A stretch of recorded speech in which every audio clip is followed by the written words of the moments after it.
All right, we should be live. Welcome to the Smith Den. We have Socrates TV here. Thank you. Welcome to the forum.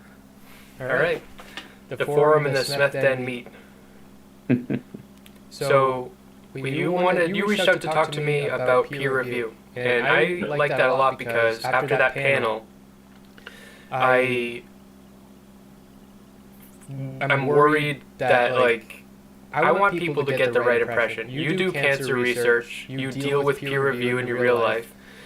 And there were scientists on that panel saying there are valid concerns, but there are people saying, I think, I want to know, should we trust peer review, and in what ways can we have healthy skepticism towards research and stuff like that? Yep. So, first of all, thanks for coming to chat with me about this. I reached out partly because you were on the panel and partly because I really appreciated the kind of questions that you were asking, not coming in with like a huge knowledge base about the topic, but asking good like probing questions to get to the bottom of it. So, I've been I've been just thinking about this a ton over the past week and doing some panels on it. And I think actually last night, as I was doing some research for this, um, I came to the realization that there's really kind of two questions almost being conflated when it comes to like, can we trust peer review? Um, which is, does the peer review process help? So does the process of the editor inviting reviewers to come and then those reviewers giving comments to the author and to the editor, does that process weed out bad manuscripts? Help the editor weed out bad manuscripts? Does it help improve the manuscripts that do get accepted? And there's actually a separate question that's being kind of accidentally asked at the same time, which is, should we trust the process of publishing? So should we trust what we read in a journal, or is something that's in a journal, really so different from a preprint? And those are actually maybe they sound like they're pretty similar or they're kind of the same thing, but they're actually quite distinct. And the question of, does peer review as a methodology actually help the publishing process, process of scientific inquiry? Um, let's say that we say that that's trash entirely. Let's say that we say that peer review actively makes things worse. It's still possible for the process of publishing into a journal to have a massive difference between a preprint and a published article. So how is this possible? Ultimately, the editor has final say on what gets accepted into the paper. Um, and the editor is the person whose ass is on the line fundamentally. Mm-hmm. If you're the editor of a paper and suddenly there's like a wave of retractions, or suddenly like your paper, your journals in the media for just having accepted all these like trash papers, um, that could be career ending for you as an editor. So the editor has a vested interest. They generally have a huge amount of research background and a huge amount of understanding how to do this. In that though, Um, I feel like there is a hidden problem mhm. because with the editor having invested interest in how the journal is received, I see a lot of fairly politically charged research that I just don't trust Mm, anymore, mm, and I don't know how to navigate that, especially in yeah. certain fields. Um, So like what's an example of that to dig in on? And definitely so politically charged. There's some journals that will have more of a policy of like, hey, if your research is like super politically charged, it probably I mean, different research journals can span everywhere from kind of medical publication, which is for doctors to read, to kind of scientific publication for scientists to read, to something that might be peer reviewed, but maybe it's for, I don't know, political scientists. I'm not so much in that world, so right. um, I noticed. Well, first, I noticed you have "What Is a Woman" in your corner. Uh, yeah, yeah. um, I cut it out of my thing, but I just Really. So yeah, he's got what is a woman in his corner. So I asked you why you had that there, but then I was like, wait, I'll just ask you that on stream. So, Yeah, but it's a good on-stream I question. Yeah. think that a lot of the like research there's like brain scans of like trans women and stuff, and they're like, oh well, if there's similarities between women and trans women, then that means they were born to be women. But I don't think that that's proof of that. It's just proof of a similarity, which makes sense to me for a number of reasons. Mm-hmm. And so that's what I would consider politically charged research, where the interpretation is like if you were to have research of research regarding trans issues, um, you I don't know, maybe you can tell me I'm wrong. I don't know, you're not even in this field, but the impression that I've gotten is that there's certain things that you can't publish even if you get like very thorough research. You just can't publish it. Mm. Okay, so let me start from the top and then yeah, then work down, which is just to talk about the graphics. So I think I had the flat Earth. I was talking to some flat earthers, so I decided to put a spinning Earth up, Mm-hmm. and I just liked the graphics, so I kept it. And then I was doing a stream walking through some of the monumental issues with that. I guess he called it a documentary. What is a woman? Matt Walsh. Mm-hmm. Um, um, which just to clarify about that, I'm not necessarily even uh, watching that documentary. I wasn't even necessarily taking a stand on, you know, like what are trans people or something. I was looking at things like, oh, hey, he had a father on who said that like his he was like put in jail for, you know, something about his daughter being trans, and I looked it up and it was like it was just a total lie, and he was like Yeah. um, I don't I don't That story sounded try to remember. too convenient and like too over the top to be. Mm. I looked it up and it was like um so far from what happened. It was like Yeah, um that makes shoot, sense. yeah, we can correspond about it. Yeah, if you watch that documentary and you're curious, I did a stream actually just looking at like, okay, look this guy up, looked at what happened. It was nothing like he said. Of course, he lied. Of course, Matt Walsh either didn't look into it or Yeah. didn't care because he has a narrative to push. Well, But yeah, so in that case, really quick, he did the thing that yeah. I'm criticizing. I was criticizing a second ago, Mm, but where what he did, he can say that like what he did was he trusted that guy's self-reporting, and I mhm. think that self-reporting in psychological research is like a major concern of mine, and uh, I think that it's not given any scrutiny, and you can use self-reporting to prove anything. Mhm. Yeah, I think so. I don't want to speak too definitively about psych research. I took intro psych in undergrad, Okay. and I can speak a little bit about kind of research methodology in general. And it seems like psych research is really tough. So I majored in physics in undergrad, and Mm-hmm. doing physics research is like it's pretty cool because you can make lots of particles and you can study them. You don't like kind of run out, and our current paradigm is that an electron is an electron is an electron. So Mm-hmm. they're really like kind of identical in a way that lots of things aren't. Psych research is so far on the other side, and I really mean that in kind of a term of respect. It's so difficult because once you publish research, and if it's impactful, then the public finds out about it, and then they incorporate that understanding about the research. And then if you did that research again, you'd probably get a different result because now people know about it. So like if you inform the public about psychological biases, it Yeah. changes the way people interact with research. And so it's a really complicated thing to try to tease apart. Mm-hmm. Um, yeah, and trying to use, you know, yeah, self-reporting. So like the closest that I've really interacted with is like um, self-reporting with like cigarette usage. So there's for cancer research, lung cancer especially, Mm-hmm. you look at like pack years, which is like the number of packs per day that someone smokes over a span of years, and that's like pack years. Um, and I was looking at techniques to try to derive kind of like DNA damage from smoking empirically rather than based on self-reporting. Mm-hmm.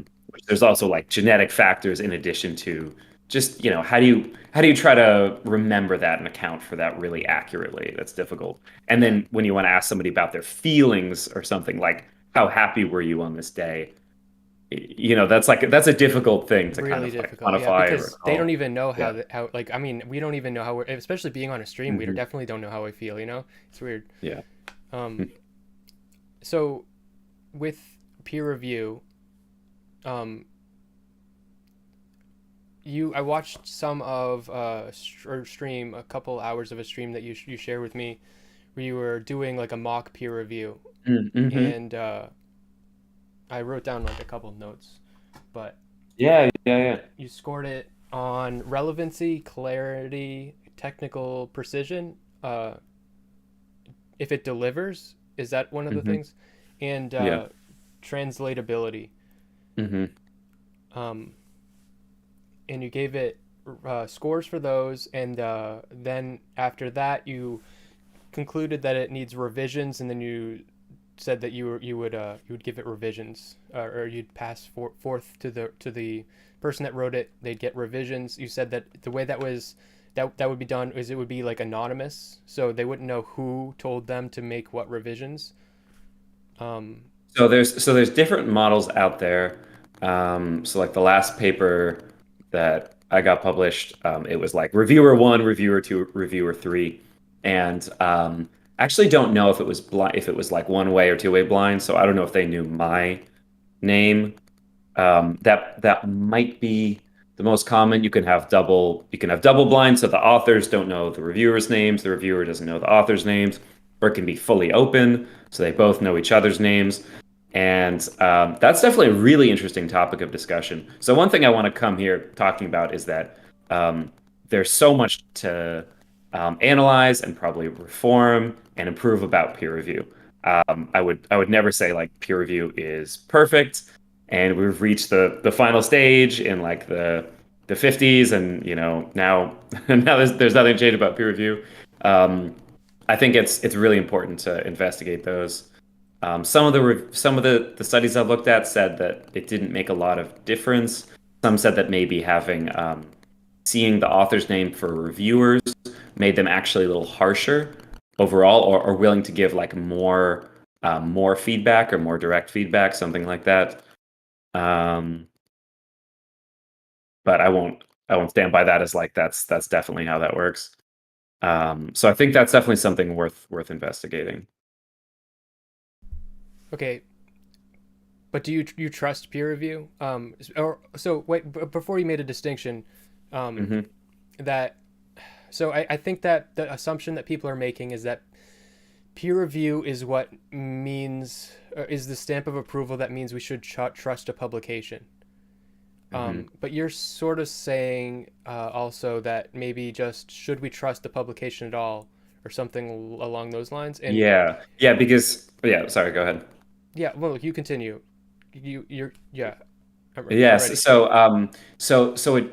it feels like what the only thing that I can imagine could possibly matter to people who aren't in a scientific field about like peer review process publishing about is like where that ends up.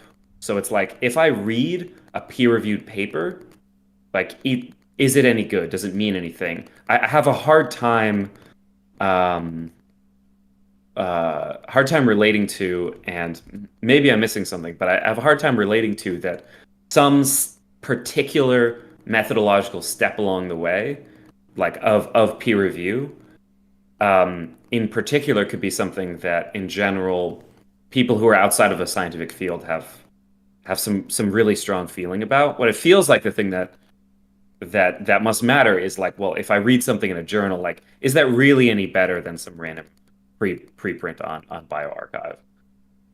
Right. Yeah, does that I haven't really like talked to people broadly about this, so I think It you're probably sounds the like first person I've talked to about. people's like general people like so hearing you talk about it, and you're sort of would you say you're immersed in this process yourself, like Um, something you so frequently deal with? so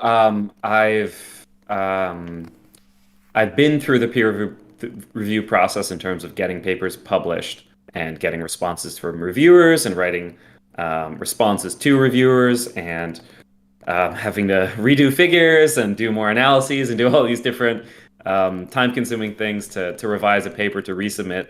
And I've done kind of peer reviewing informally in terms of being, in academia and working with peers and looking at people's manuscripts. And I think I have maybe people have passed me papers to review and, tell me what they think of them. But I'm so far from being like an expert in peer review. I feel like and this is something that I wanted to get out there just in general for people to think about, that like I realized I've been getting paid to do scientific research for like more than a third of my life, for like 13 years or something. And I feel like I'm, in the fifth percentile or something of like people who know a lot about peer review, or I feel like I'm like really low on the totem pole in terms of knowing a lot about peer review. And so when I was seeing this kind of debate occurring on Wik's channel, and specifically Wik kind of coming so hot out of the gate, so certain about different things, that was pretty alarming to me, that somebody who'd never interacted with the process could be so sure about these different things. So I guess like I want to caution about. Yeah. Yeah. Well, I feel like there's just a general sense that people have where they're just really skeptical. And I guess maybe you might not have the perfect answer, but I would want to be able to tell people, if I'm on a stream and stuff, what the healthy way to be skeptical is, and where Yeah, the healthy that's a beautiful where the topic. healthy target is to target your like because it might not be the peer review itself. Like, it doesn't seem like it even is. I got a sense during that conversation that the culprit for a lot of the problems people were discussing was the way funding works. And yeah, so I'm not sure. That might not even be it though. But Yeah, even if it was, I don't know. So just to talk about that quickly, so I was hearing this kind of the overall situation of government grants, which I've experienced. NIH, NSF, I think, are the two main government granting agencies in terms of research grants, aside from like kind of military research, DARPA stuff. And there's a lot of things to criticize about. Okay, well, they're kind of like betting on winning horses. If you've gotten NIH grants before, you're probably going to be getting them. So they're just giving them to the big shots. They should be more democratic about it and give it to people who, maybe have some disruptive ideas, who, are kind of newer, upcoming scientists, whatever. And even from just a kind of career perspective, it's a bit of a catch-22. It's like the entry-level job, 7 years experience needed. It's really tough to get a government grant if you don't have like a proven track record of publishing. But I want people to think about, from the NIH perspective, here's a government-funded scientific agency that's giving out grant money to do research, and for them to continue to have their funding and to hopefully get any kind of increase, which I think they haven't had in like 10 years or something, a meaningful increase in the funding they can give out. They have to show success to their stockholders, which are their stakeholders, which are us, the American public. And so they're put in kind of a tough spot where, well, they've got to get results. Who's gotten results? Oh, these people who keep getting really good science done. Maybe most of the money should go to them. Yeah. If you want to be angry at anybody, be angry at the fact that the NIH has so little funds to give out, that they aren't getting increases in funding. Well, even that in itself, it sounds perfectly analogous to something that so I'm an artist, and something that I think about a lot, is like a cynical artist type, is that exact same dynamic with how funding goes towards like major cultural art. Like not like, anybody can Yeah. just make art, but I'm talking about Like like like Marvel movies. movies or Movies, something. yeah. And so all of these decisions Paul are Feig, made. we're gonna make him director, like Yeah, you exactly. And know. we're Yeah. gonna make what's his face into Mario, even though he doesn't have the voice that sounds like Mario, but you Hmm. just have him in the movie. What's it, whatever his name is, I don't know, Yeah. movie star guy. Um, and I that Star Lord. that causes a lot of problems. Well, the problem. I mean, I guess you could say it's not a problem, like, but it just sucks. And Hmm. It sucks. Yeah. yeah, I would want to see. Back in like the '70s, you had really cool movies and stuff coming out because the way production worked was you had these like old guys that were like they weren't in touch, like we had Woodstock and stuff, so these old guys with the money, they weren't in touch with the culture, so they were just like, you're a young guy, you seem like you have ideas, here's the money, make a movie and you better get to be successful. And and through that we got a lot more like interesting stuff. And so there's that era of movies is really unique and interesting. And I would like to imagine that that could be the case with researchers. Like it's like you have interesting ideas. You're young and you got motivation. You got passion. Go for it, kid. I want to see that. Hmm. That's what I would. That's the dream world I would want to live in. I don't know if that would actually be the best results, but that feels right to me. Yeah. So there's yeah, so there's a lot about that that I think is analogous, and then some things that are disanalogous. So it's definitely tough. I don't have the stats, but I would imagine that the bulk of that funding ends up going to a lot of the same institutions that are doing really good research. I worked at one of these, um, and we got a lot of grants. We didn't just have grants; we had different ways we were making money through DNA sequencing, through kind of selling different analysis services. Um,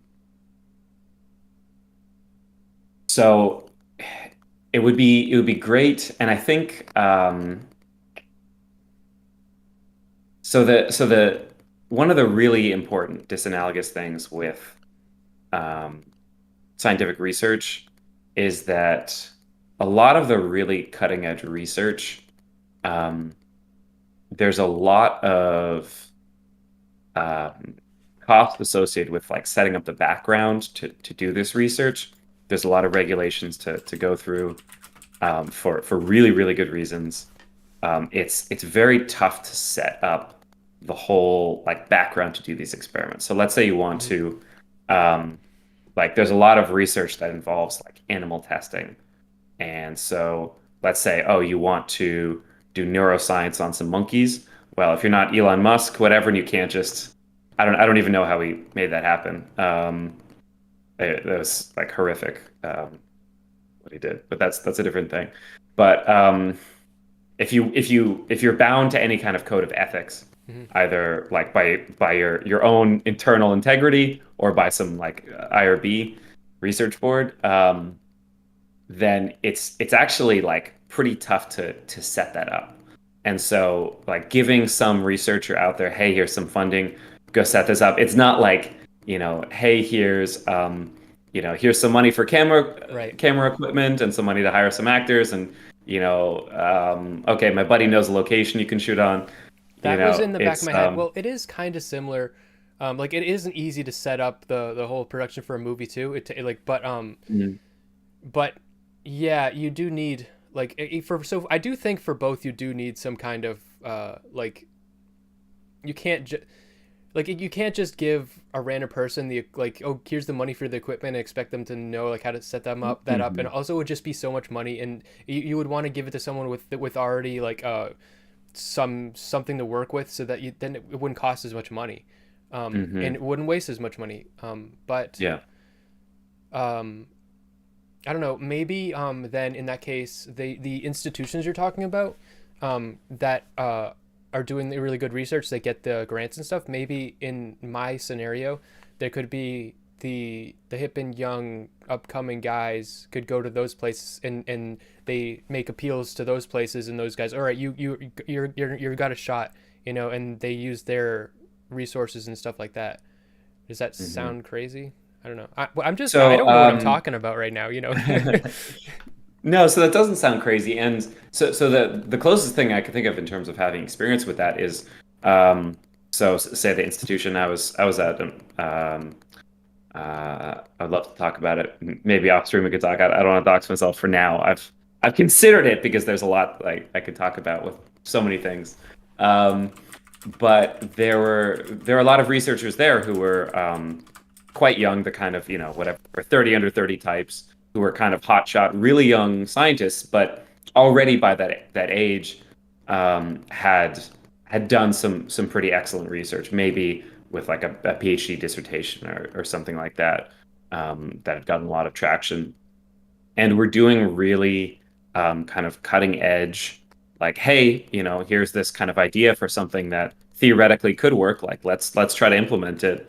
Um, there's a general notion. So this is a big thing from that panel that I wanted to talk about to anybody, which is this idea that like we're like losing our innovation. Um, Yeah, that was a I can't topic. speak Yeah. to every field. I can only speak to the fields I'm in. In terms of like astrophysics, so on that end, in America, we are losing our innovation because we stopped funding it. It was one reason that I made the switch out of that from astrophysics to cancer research because we just in the US we just aren't funding Mm. new arrays, new science.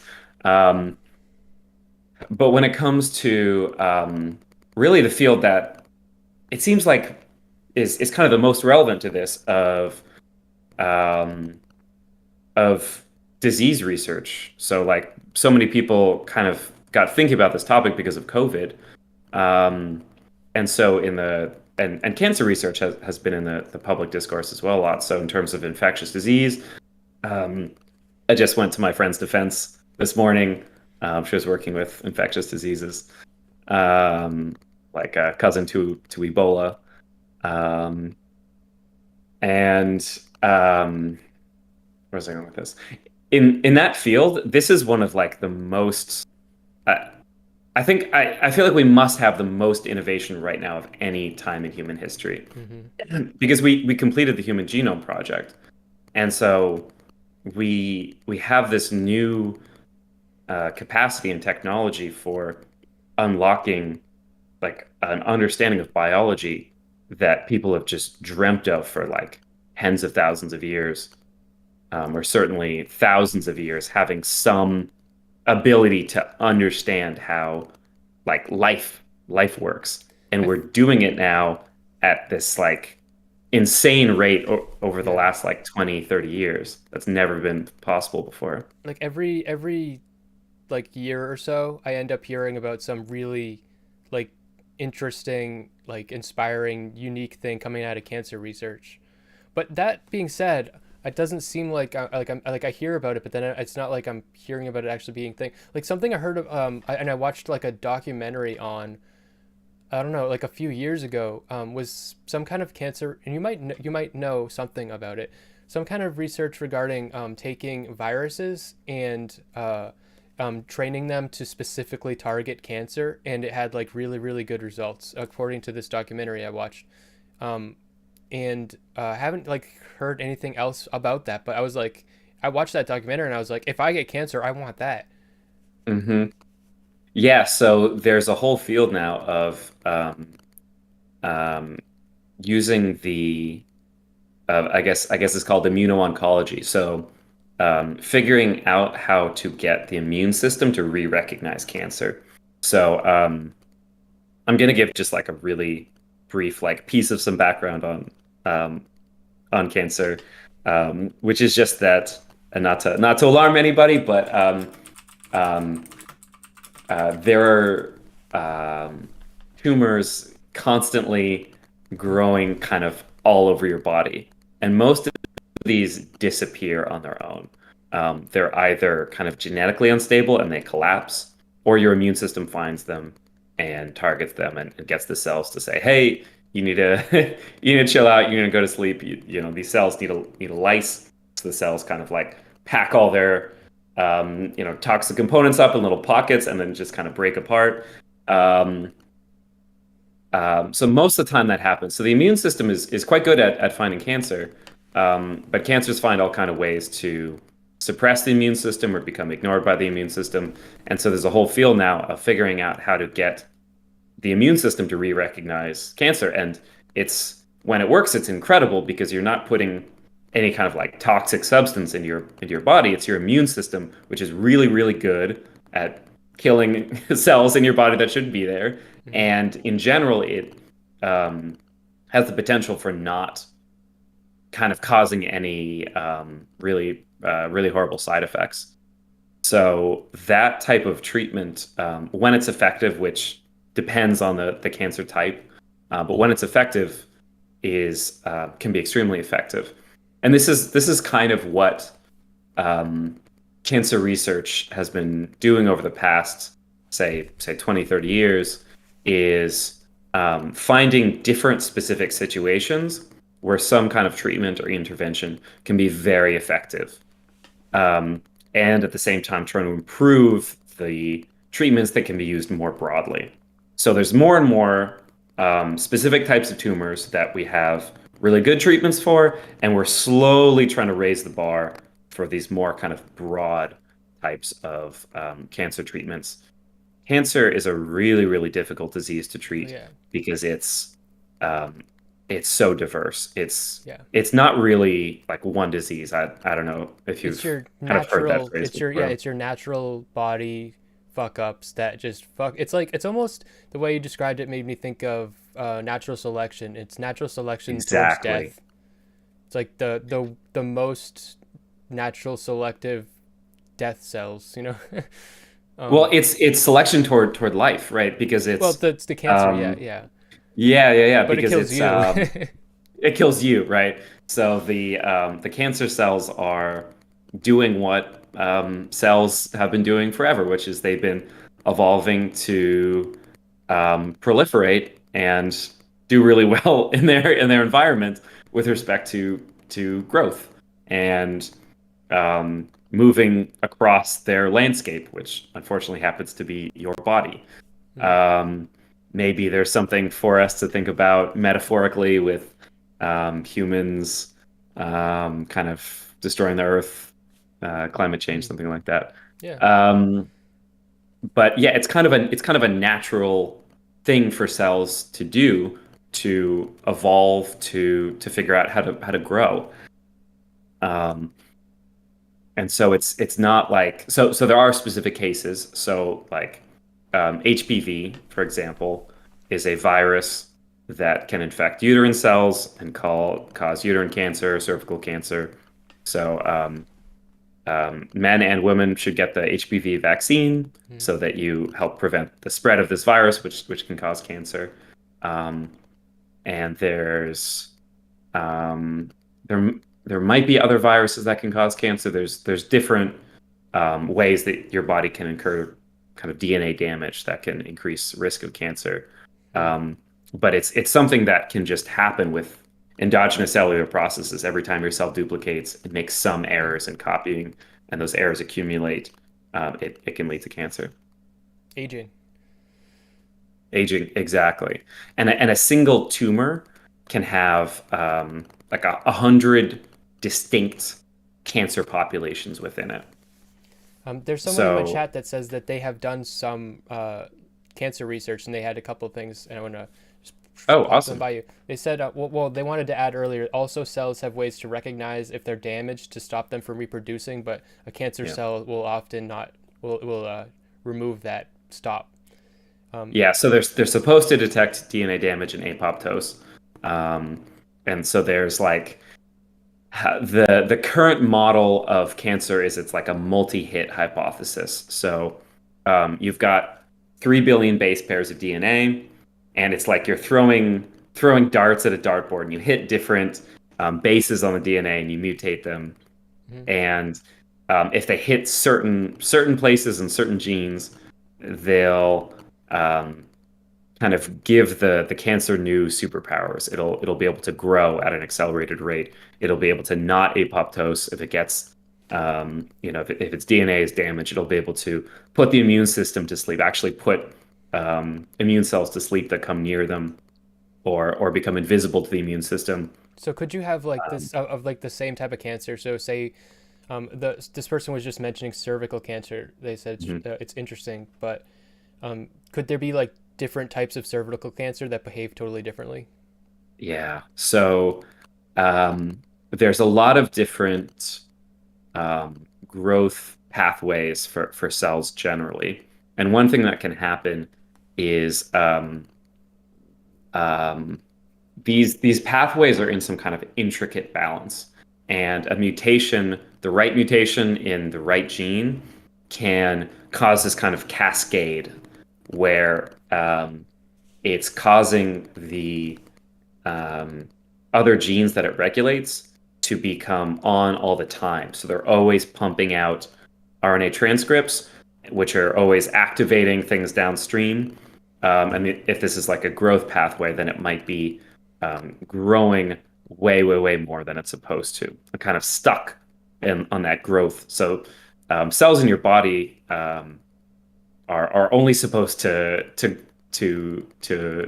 to replicate sometimes, and this the kind of clock speed for that depends on where they are, like your eye cells, skin cells, like hair. Some of these grow pretty quickly, like replicate pretty quickly. Some of these grow pretty slowly.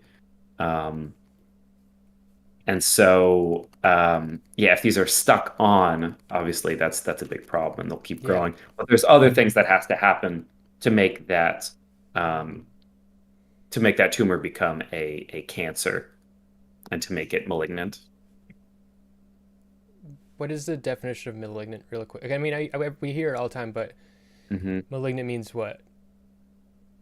Um, so let me find a Because good when I like, hear malignant, I just that just means that's the bad one, to me. yeah. Um, okay, here. You see. Let me actually. Let's see. You're just on YouTube. You're not on Twitch, are you? I'm not on I'm putting Twitch. Twitch chat, but I'm just gonna um, DM this to you so you can see.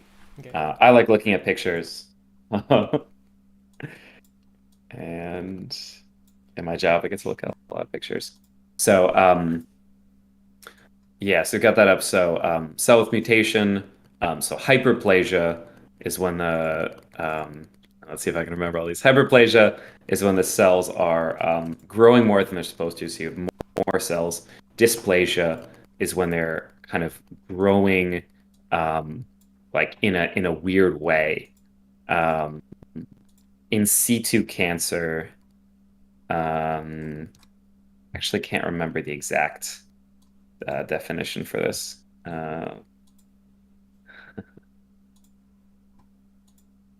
Um, and then invasive is when so I think in situ is when it's like it's invading the nearby cells, but it's not invading generally. Invasive carcinoma is when it's like invading much more broadly. Um, yeah. All right. So I'm all right. I'm looking at it. I just got it up on my stream. It took me a second. I'm sorry. Okay. So all right. I kind of I should have stopped you. Okay. So cell mutation. So what? So at what point is this malignant? So so there's different ways to think about malignancy, which are ultimately this is like a clinical um, kind of clinical interpretation, which is like how likely is this going to be something that we have to deal with as an intervention. Um, so I'm that's actually not those kind of definitions are actually not as clear on. That's something I should research. Um, but in general, you can think of a cancer as malignant if it's past the point where it's likely to um, collapse as a tumor on its own. It's unlikely to be kind of taken out by the immune system. Okay. And now it's something we have to think about, like an intervention. Okay, that's basically kind of how I understood it. So it's not like a very specific. It's like a diagnosis of a, like, it's like it's once it gets to past a certain threshold of danger for you, then it's malignant. So that, right? Yeah, don't quote me on that Okay. because I won't. yeah, so I think it's at the point that it's like invading nearby cells. I think that's like the technical Uh, point at which it's considered malignant. And obviously that's really scary because if those cells make it into the bloodstream, now they can travel along there and um, get stuck somewhere else in the body and then grow there. Uh, and that's how yeah. you get metastases. And so the kind of like definitions of a cancer. So maybe like 40, 50 years ago, we'd look at a cancer and we'd be able to see, okay, where is it growing right now? We could look at like the origin. So we'd say, oh, this is a lung cancer because it's growing in the location of the lung. Or maybe by looking at cancer slides, um, clinicians can look at kind of understand something about the cell type. So, um, understand something about the prognosis based on that. Uh, but in our kind of like modern understanding, we're able to go much deeper, which is to say, okay, what kind of genes are mutated in this So cancer? that's why you brought Kind up of, the genome project. Okay, that makes a lot of sense. Mhm. Okay. Yeah. Um, Earlier, this person that was in my chat also about the cancer research person. They said that because they said I did cancer research, but it was really scuffed. So I asked, so what was scuffed about it? Um, they said I wrote some. They said sample sizes were too low to make any findings, but we still reported some conclusions. There are hundreds of papers published in that field, so there's a lot of bad stuff, a lot of good stuff too. How do you feel about that? Um, Is it irresponsible for me to even say that? no, I think Okay, that's I so mean you're quoting someone in your chat who has got this I kind of know firsthand um, experience. I Um, worry about damaging people's trust in institutions without understanding what I'm saying. yeah. Um, I think it's important to be cognizant of that, and that was something that was kind of weird about that whole conversation was it's just um, it was like a stream about how I was like, oh, we're kind of um, learning about all this like these things that we've been misinformed about, but then talking about it in such a hyperbolic way that Mm. it itself is like misinformation and also just really inaccurate. Um, so in terms of different kind of forms of cancer research, so I'm learning a lot more now about the drug development side, where the sample sizes are much smaller than what I'm used to working with.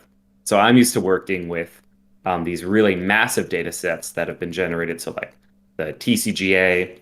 Let me actually send you some of these because these are really cool I projects. had a friend that worked at a tech company that dealt with cancer research, image processing of cancer research in some way, Mm, and mhm. he talked to me about the logistics of moving some of the massive quantities of data.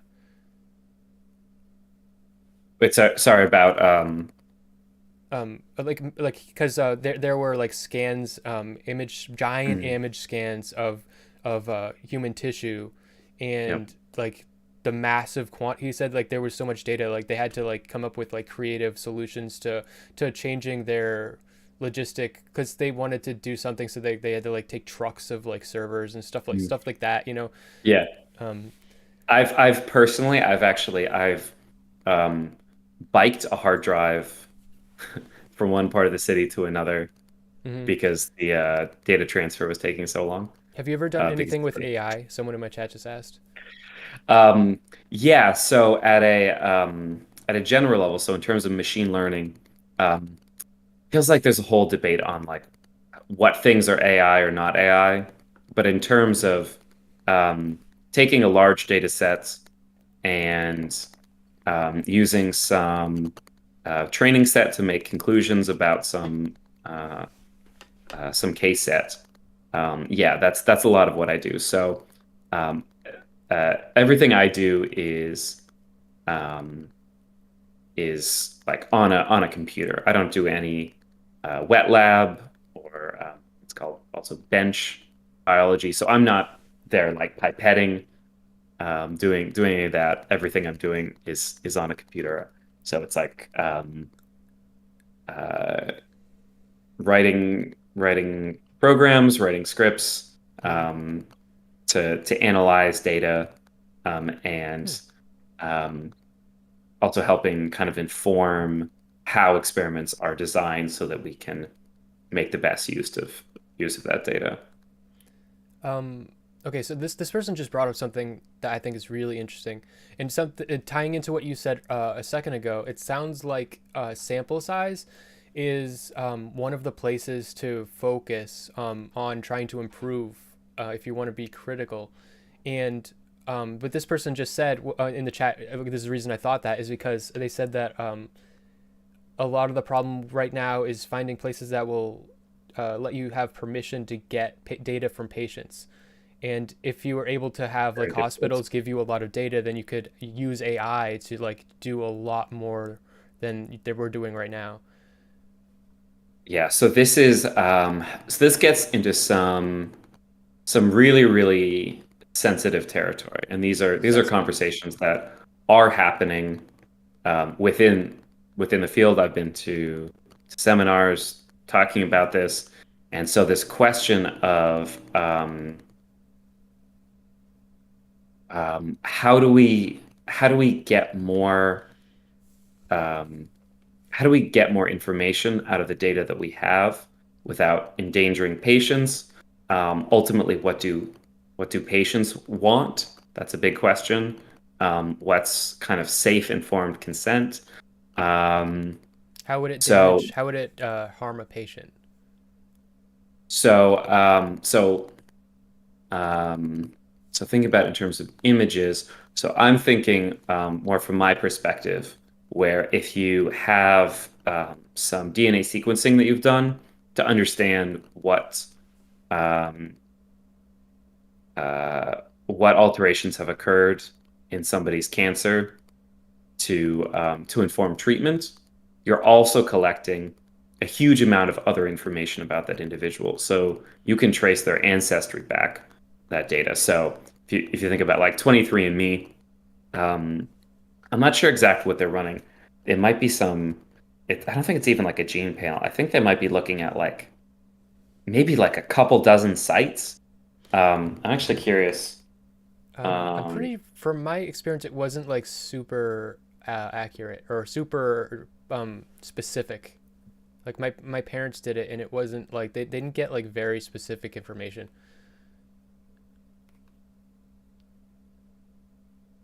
Basically, they got the equivalent of like a heat map. mhm. I want to find you this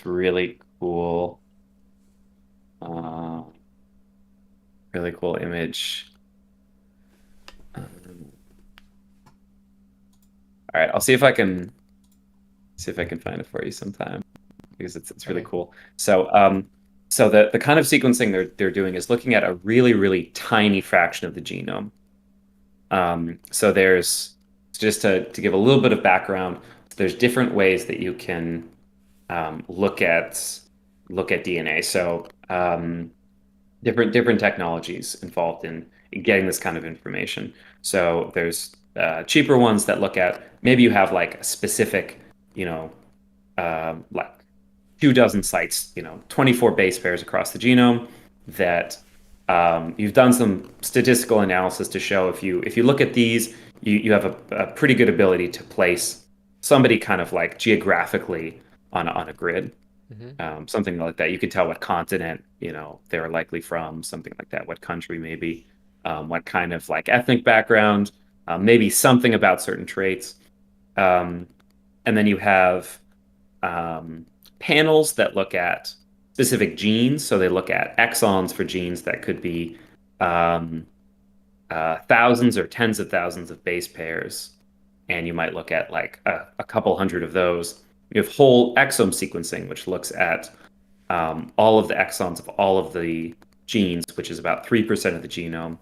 And then you have whole genome sequencing that looks at maybe something like 90 to 95% of the genome, something like that, rough estimate. But looking at billions of base pairs. Hmm. And so with those technologies, which is um, what the kind of larger data sets, that second link I sent you, PCOG, is looking at cancer whole genomes for patients. That data is really highly protected, and it's a little bit difficult to get access to because this is I have a lot of questions about this. Okay, so yeah, yeah. this particular conversation I've heard before about the privacy of DNA. I've heard it since I was in high school, Yeah. so it's been around. But I've always like heard like being around like in high school boys and like debating about dumb shit. I was in a debate club, debate Oh, team, awesome. whatever. Yeah. I wasn't any good, but um, I I didn't ever get the debate because I don't understand what I don't understand. You can probably articulate to me, hopefully. Maybe you can't, and I just never will get it. But I don't get what if you gave me as thorough as humanly possible scan of my DNA, and you could like have like a if you could just put like a if you could make it so that everybody could always see it no matter what, like they could aim their phone at me and see it no matter what, I think that would make my life better. Like I don't see any What's downside the to that. worst case? Like, What possible bad thing could happen from that unless mhm. somehow society started doing like eugenics or something, and they're like, oh, this guy's got this or this guy's, but I don't think that that's like what where the world we live in whatsoever, and to even have that kind of understanding would take a lot of knowledge, so I don't Yeah, understand.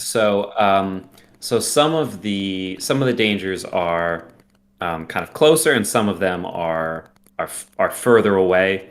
Really more in the policy than kind of scientifically. I think most of the bad things that could happen already can happen scientifically.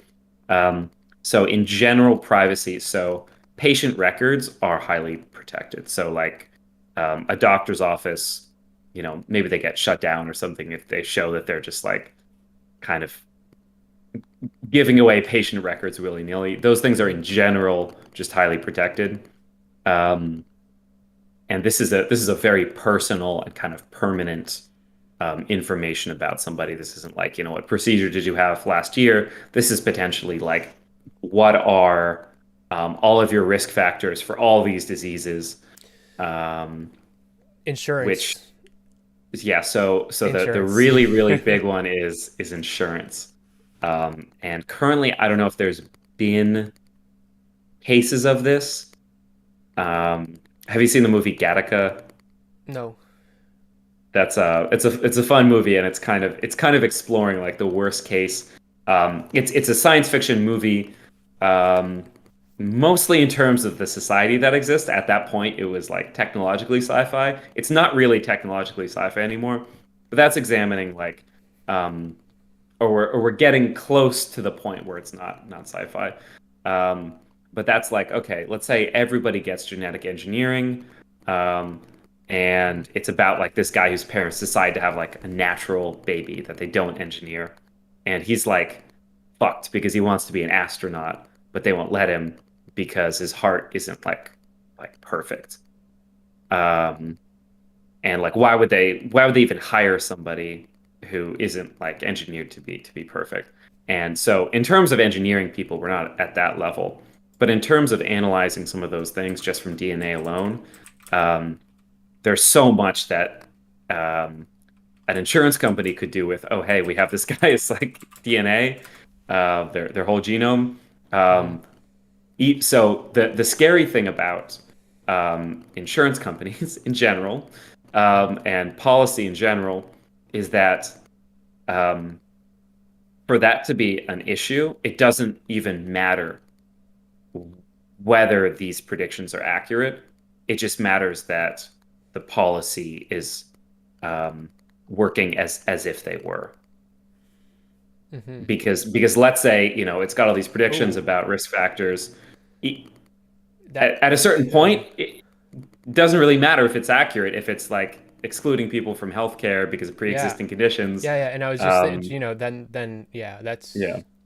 that's a really my Hmm. my gut instinct is obviously you should just make so with all types of insurance there should be limitations even with I have this thought about credit score too. I think there should be more limitations on what can even be applied to the formula and what can't.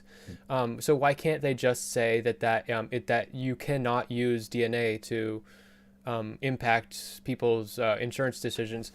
Um, but when I say that and I think about it, I feel like how can you even prove that they are or aren't? Can you? Would you Yeah. be able to? Um, it could be really difficult. And you also never know. I mean, so if you get, your DNA sequenced for a pediatric cancer when you're a kid, and then 50 years later, how many election cycles is that? How many chances for whatever those laws or policies that protect you Yeah.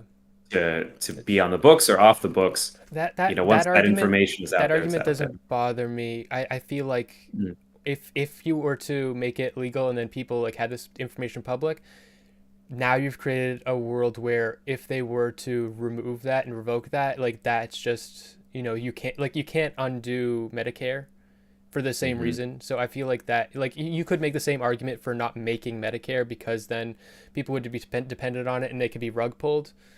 Similar Hmm. argument, but I feel like that the fact that they can be rug Yeah. pulled is in itself a political um, Yeah, it's anchor. tough. I mean, we thought that, or some people thought that with abortion.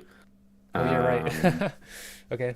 so yeah, I mean, it's hard to know what could happen in the future. And in general, for good reason, medical professionals are very concerned about, patient sensitive information Yeah. being kept out there. There was a woman who her like medical records or something made it into some like AI photograph.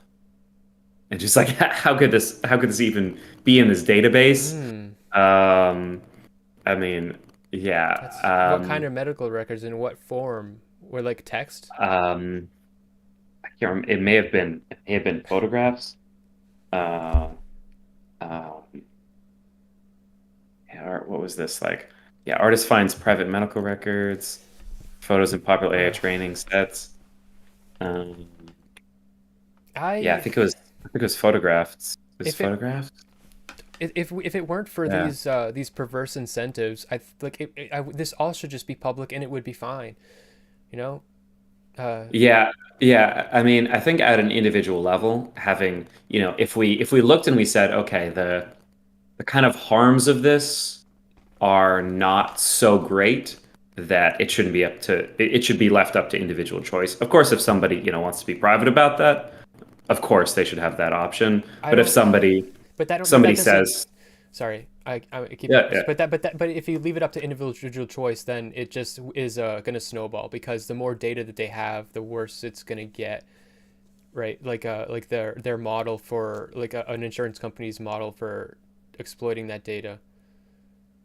yeah, I mean, if so, my thought on this is that if they have a model, that we're already in the worst case.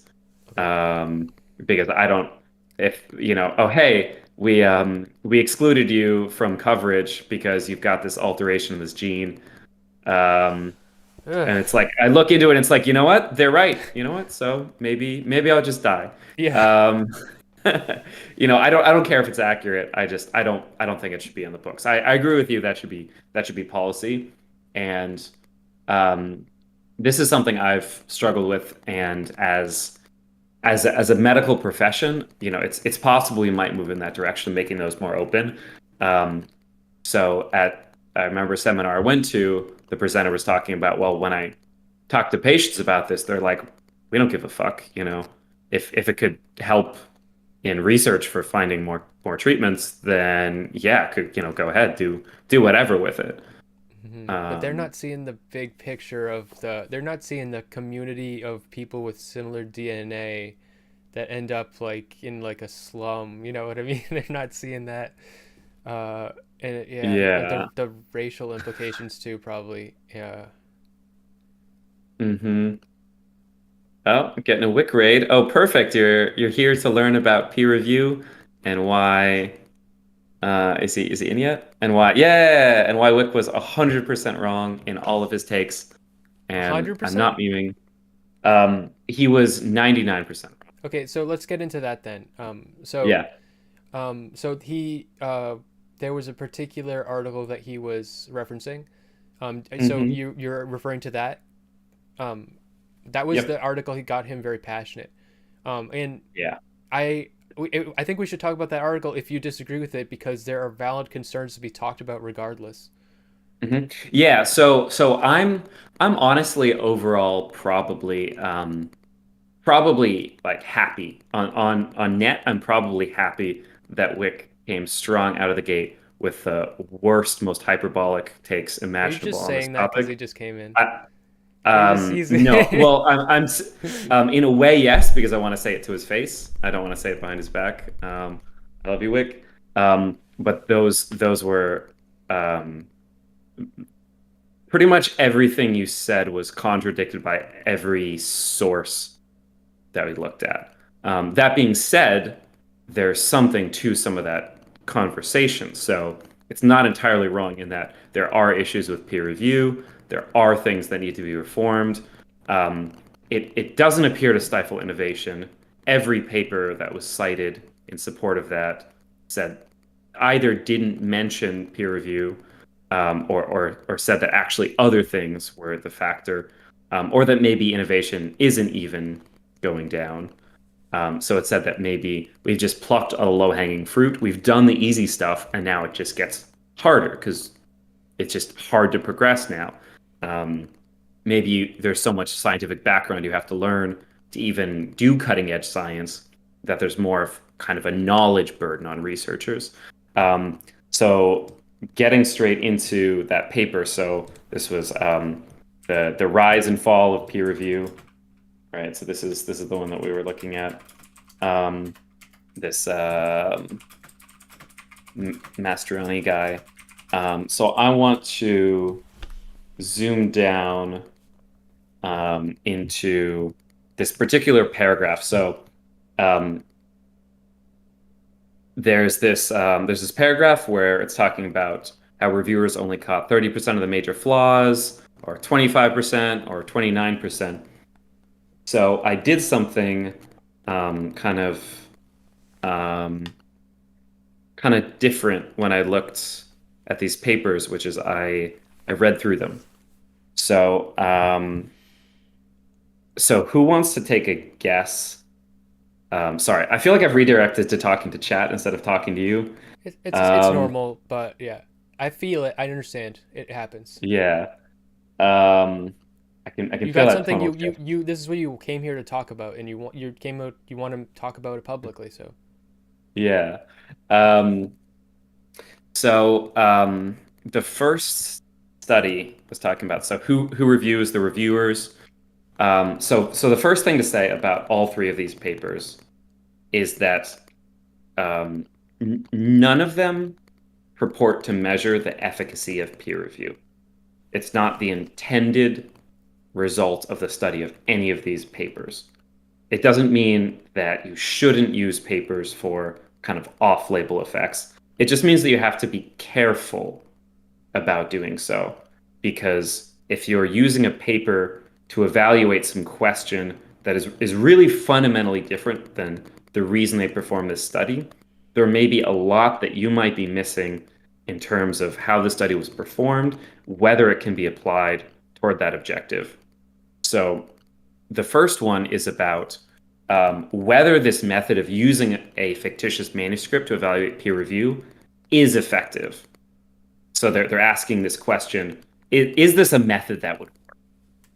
The other one is effect on the quality of peer review of blinding reviewers and asking them to sign the reports. So it's asking about different types of peer review. Does this seem to matter? So again, it's not asking does peer review work generally, but comparing these methods, it's looking at the deltas between them. And then the third one is what errors do peer reviewers detect, and does training improve their ability to detect them? So this one was also primarily looking at do different types of training for peer reviewers better than each other. It's not looking at how good are peer reviewers. It's looking at do these training methods, should we use one of these particular methods? Does one really outcompete the others for training peer reviewers? So I wanna look at this 30% of the major flaws. So Adam Mastroianni, um, he he put in this this fact that was found, this piece of information from this paper, and then he cited the paper. But he misrepresented the results of the study. Big So claim. he inappropriately referenced this paper. So what do you think about when you think, okay, in this study, reviewers caught 30% of the flaws. It's pretty clear there's no effect, and the authors draw conclusion.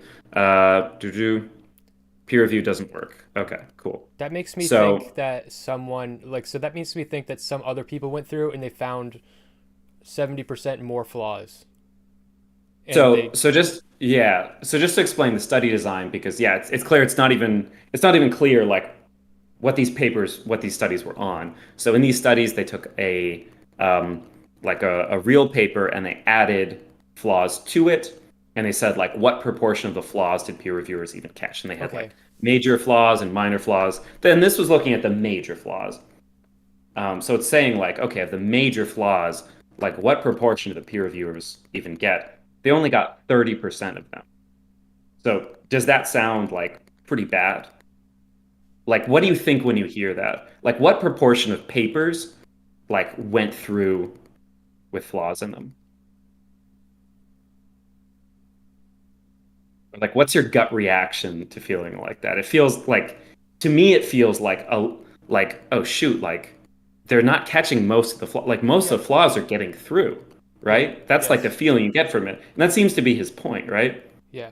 So, Wick, if you're still here, and to you, Smith, like, would it be surprising looking at what Mastroianni wrote? Would it be surprising that in the study only 7% of these papers with flaws were accepted? Only 7% got through. Huh. So I'm gonna throw a hazard a guess as to why that is. But I it's just a guess. But when I was watching your mock peer review earlier, you went through and you evaluated different things, and looked up different things, and then you were gonna request revisions. So maybe like there's a round where you go through and you find 30% of the flaws, and then you send it back, and then you get it back, and then you find another 30% of the flaws, and you send it. Is that what is happening here? Yeah, so there's different ways to interpret this, but before even getting to interpretation, literally even just the stats about this, would it be surprising, based on the way this blog post was written, that in that study, the majority, so 119 out of, what was it? It was like, uh, stats. Um, 117. So 117 out of, yeah, what was the total? 17 plus 67 plus 15.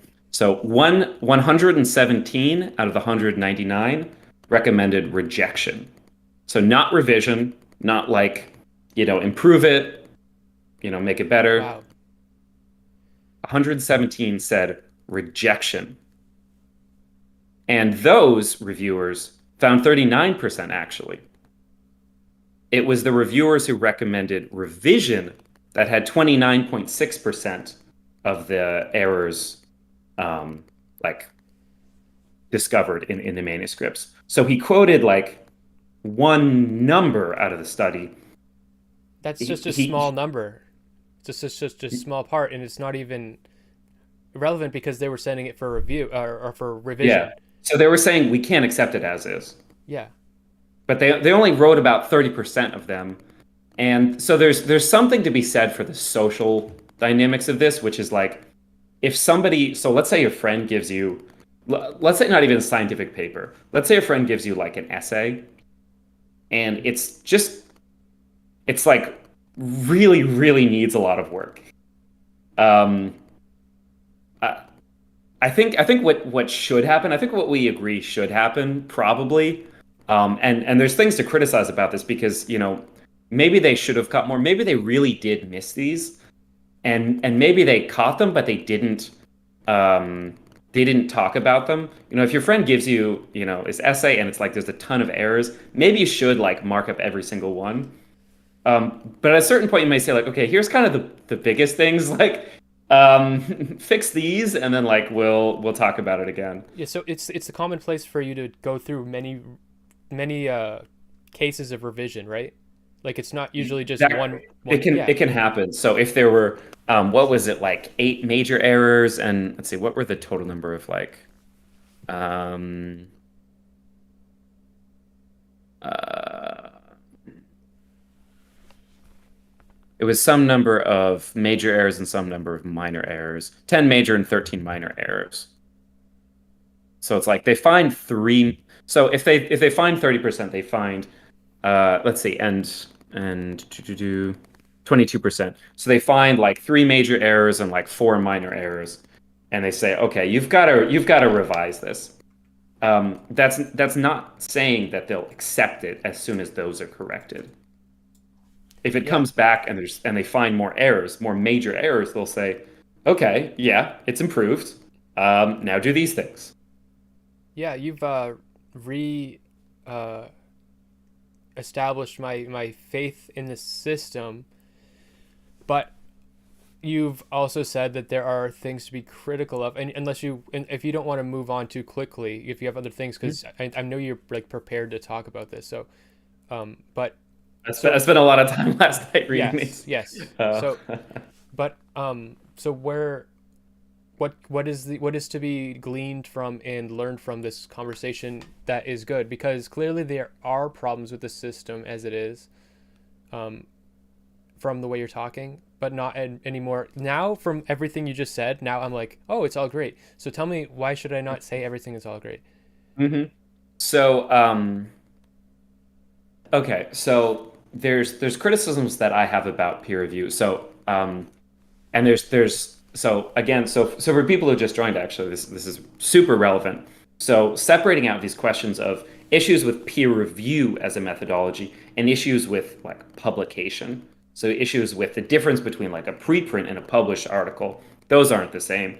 And peer review is just one of the processes that goes into the act of publishing. In general, in publishing, I actually do agree with the kind of um, like hyperbolic sounding statement that there's a reproducibility crisis. I actually do think that that's an accurate assessment. I think it's a really big problem how little data is included in manuscripts and publications, how difficult it can be to access, how difficult it can be to read a manuscript, get like all of the data that you need out of it to really do some kind of follow-up study with it. Um, Personally, in my field, this is something that's improving at light fucking speed. Um, has anybody here heard of Code Ocean? I wouldn't expect anybody to have heard of this. But basically, it's a Docker VM where you can put all of your code and all of your, so you put like an entire set of software into it. Oh, Read and Rap. You've heard of CodeOcean. That's crazy. Okay. I didn't expect anybody to have heard of this.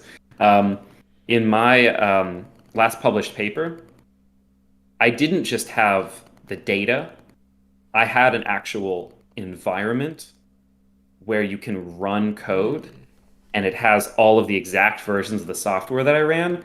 And I set up my scripts in such a way that it inputs the data that's in that capsule and reproduces the analysis that I had exactly.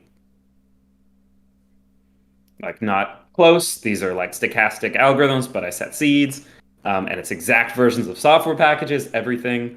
So it's like it's reproducible, like capital R reproducible. That's not possible in every field, right? I mean, if you there's so many situations where that's not reproducible. Even say you're running some study and you're asking people questions. I mean, there's a million things about that aren't reproducible. Those are like human interactions. So there's only so much that you can do in lots of fields. Um, and I think it is improving really quickly, but I think a lot of emphasis needs to be put on this. And the idea that, okay, hey, we really, as like a scientific community, need to step back and say, like, this, we really need to put focus on this, maybe like massively raise the standards for reproducibility and data inclusion. Does Um, reproducibility failure cause problems? so there's two problems. There's at least two problems. So if you don't have um, in like a really simple case, let's say you have some analysis that you've done and you have some results. If you don't have the data attached, which obviously isn't possible in all cases, if you have patient data, something, maybe you have some intermediate result that you can release, um, at least. But if you don't have the data, nobody can redo that analysis, and they don't know like if that analysis even holds. So being able That, but to that's what I was to getting at. So you're saying that we can't we can kind of prove with this other study that the process of peer review sort of has been proven rigorous with that study we're talking about. well, I wouldn't even take this paper to mean that peer review is rigorous. I No, I mean really don't think. the one the Um, paper was based off of, right? Or maybe you're saying um, the same thing as me? sorry, I'm just not 100% clear like which thing that you're reviewing to right now. The one that I was quoting out of and saying 7%, only 7% were accepted. Yeah, yeah. So I would say that we shouldn't even so uh, some people reading this perhaps very quickly, or perhaps just reading Masterani and what he wrote and saying, "Oh shit, peer review is actually like going really, really wrong." um, and then I was telling you more information about it, and you're like, "Oh shit, they're actually doing a great job." I Yeah. would say that the peer reviewers in this, um, I mean, it seemed, only 7% of these got through unscathed. That sounds like overall pretty good. But I wouldn't even make the claim that this article demonstrates that peer review is going well. I Okay. would say that it really just my stance for all three of these articles is they really just don't, which was Homozygote's point about this. They really just don't tell us is peer review like working well or not broadly. Right, and because that's what when you said reproducibility, I was like, so if this is saying it's working, but you can't ever reproduce the test because you never have the data, how do you actually know it's working? So for this, I would say it's more of like a generalizability issue. I don't see anything in this manuscript that makes me like doubt the results. Hmm. Um, but if and this actually does have the data there. So it has it in tables. Um, there might be more kind of raw data that could be, but in general, this does a pretty good job at like I think this gives like pretty good breakdowns. It doesn't give like the raw data. Maybe it might have um, it might have supplementary. And so the other thing I want to be clear about, the first two of these papers cited by that Adam guy in his little blog post, they're from 1998. Hmm. And then the third one is from 2008. So more Hmm. recent. But if we're gonna say like, okay, like peer review is really messed up right now, we probably want slightly more up to date It seems like cherry sources. picking. It seems like cherry picking. So I overall trust these sources. I don't trust this Masteroli guy as far as I can throw him. He seems like I don't know. I don't know why. I don't know why you would trust him. I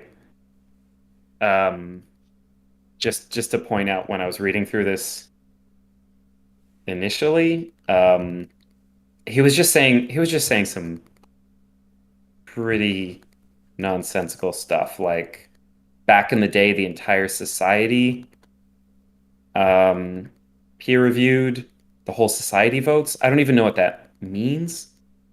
Um, yeah, it's I weird. know what I that. think Okay, this I is know what that feels like though. Okay, so it um, sounds like he's got some sort of okay. Uh, I'm trusting you right now. I'm not trusting him. But if I didn't well, know you, you shouldn't trust me. well, I know, but I'm telling you that I am trusting you. So Okay, well, I appreciate that. but like so I'm making it transparent. So but so if I wasn't trusting you, and if I was trusting so him like because I don't know how to thoroughly examine research in this way, and it sounds like you know how to, and it sounds like he knows how to, probably, and um, if he's saying things like back in the day, everybody like that gives you this vague kind of like you're imagining. I remember like a movie where at the end, like they got there was like a room of like fat white guys, and they were like, oh, we're not going to listen to your science, but at the end of the movie she came back, she's like, I got, and then they it was all in their face, and they had egg on their face, that kind of thing. That's what that makes me think of.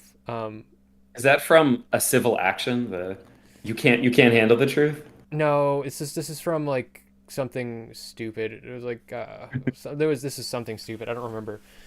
Um, but it sounds like there is like if you are going to give a very if you are going to speak to the public about research, to get them to actually understand it is going to be a lot of work, both on your part and on their part.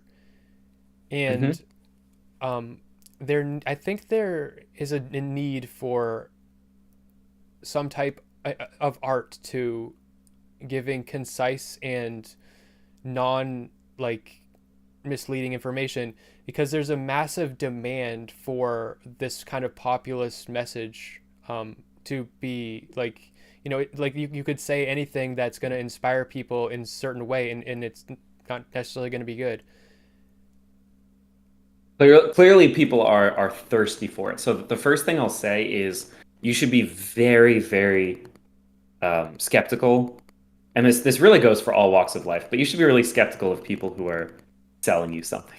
So somebody who's talking about science and they're telling you like this thing is happening in general. So um, there's so much that we can learn about how you peer review a scientific paper.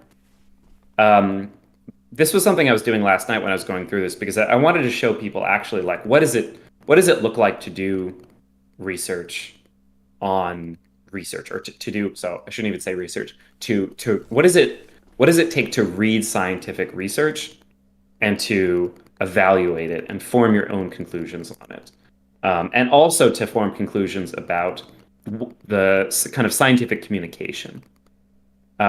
So this guy, Adam Mastroeni, you could say this is kind of scientific communication because he's kind of writing casually Mm-hmm. about research papers. Um, um, the reason that we evaluate peer review research in a certain way isn't because there's something special about scientific research that it needs to be evaluated in this way. It's because it's so, so, so critical. But it's critical because these things are kind of always critical. It's critical to understand what are the strengths and weaknesses of this analysis. Does this analysis hold? So here's some really basic things. So I was imagining, what if we read this Mastroeni guy's paper as if it were something that we're going to peer review. If we're going to hold it to the standard of precision, of translatability, accuracy, deliver all of these things that we hold peer review research to, a very high standard. Relevancy. So, sorry? Relevancy. Relevancy, exactly. Delivers on its promise. Delivers, yeah. Technical precision. Technical precision. So let's take a look at that. So in his postmortem, what went wrong? Here's a simple question. Does peer review actually do the thing it's supposed to do? Does it catch bad research and prevent it from being published? Does peer review catch bad research and prevent it from being published? So if this first study, the reviewers catch 93% of the bad research and prevent it from being published, does peer review do the thing it's supposed to do? According to his definition, yes. Yeah. But if it catches only 30% of the major flaws, does it do the thing it's supposed to do? What's the thing it's supposed to do? Catch bad research, prevent it from being published. Right. Does it catch bad research, prevent it from being published? Yes. So as stated, his analysis contradicts his results. That's a big error. Yeah. If this were a research paper, if this were something we wanted to peer review and publish, we would say, wow.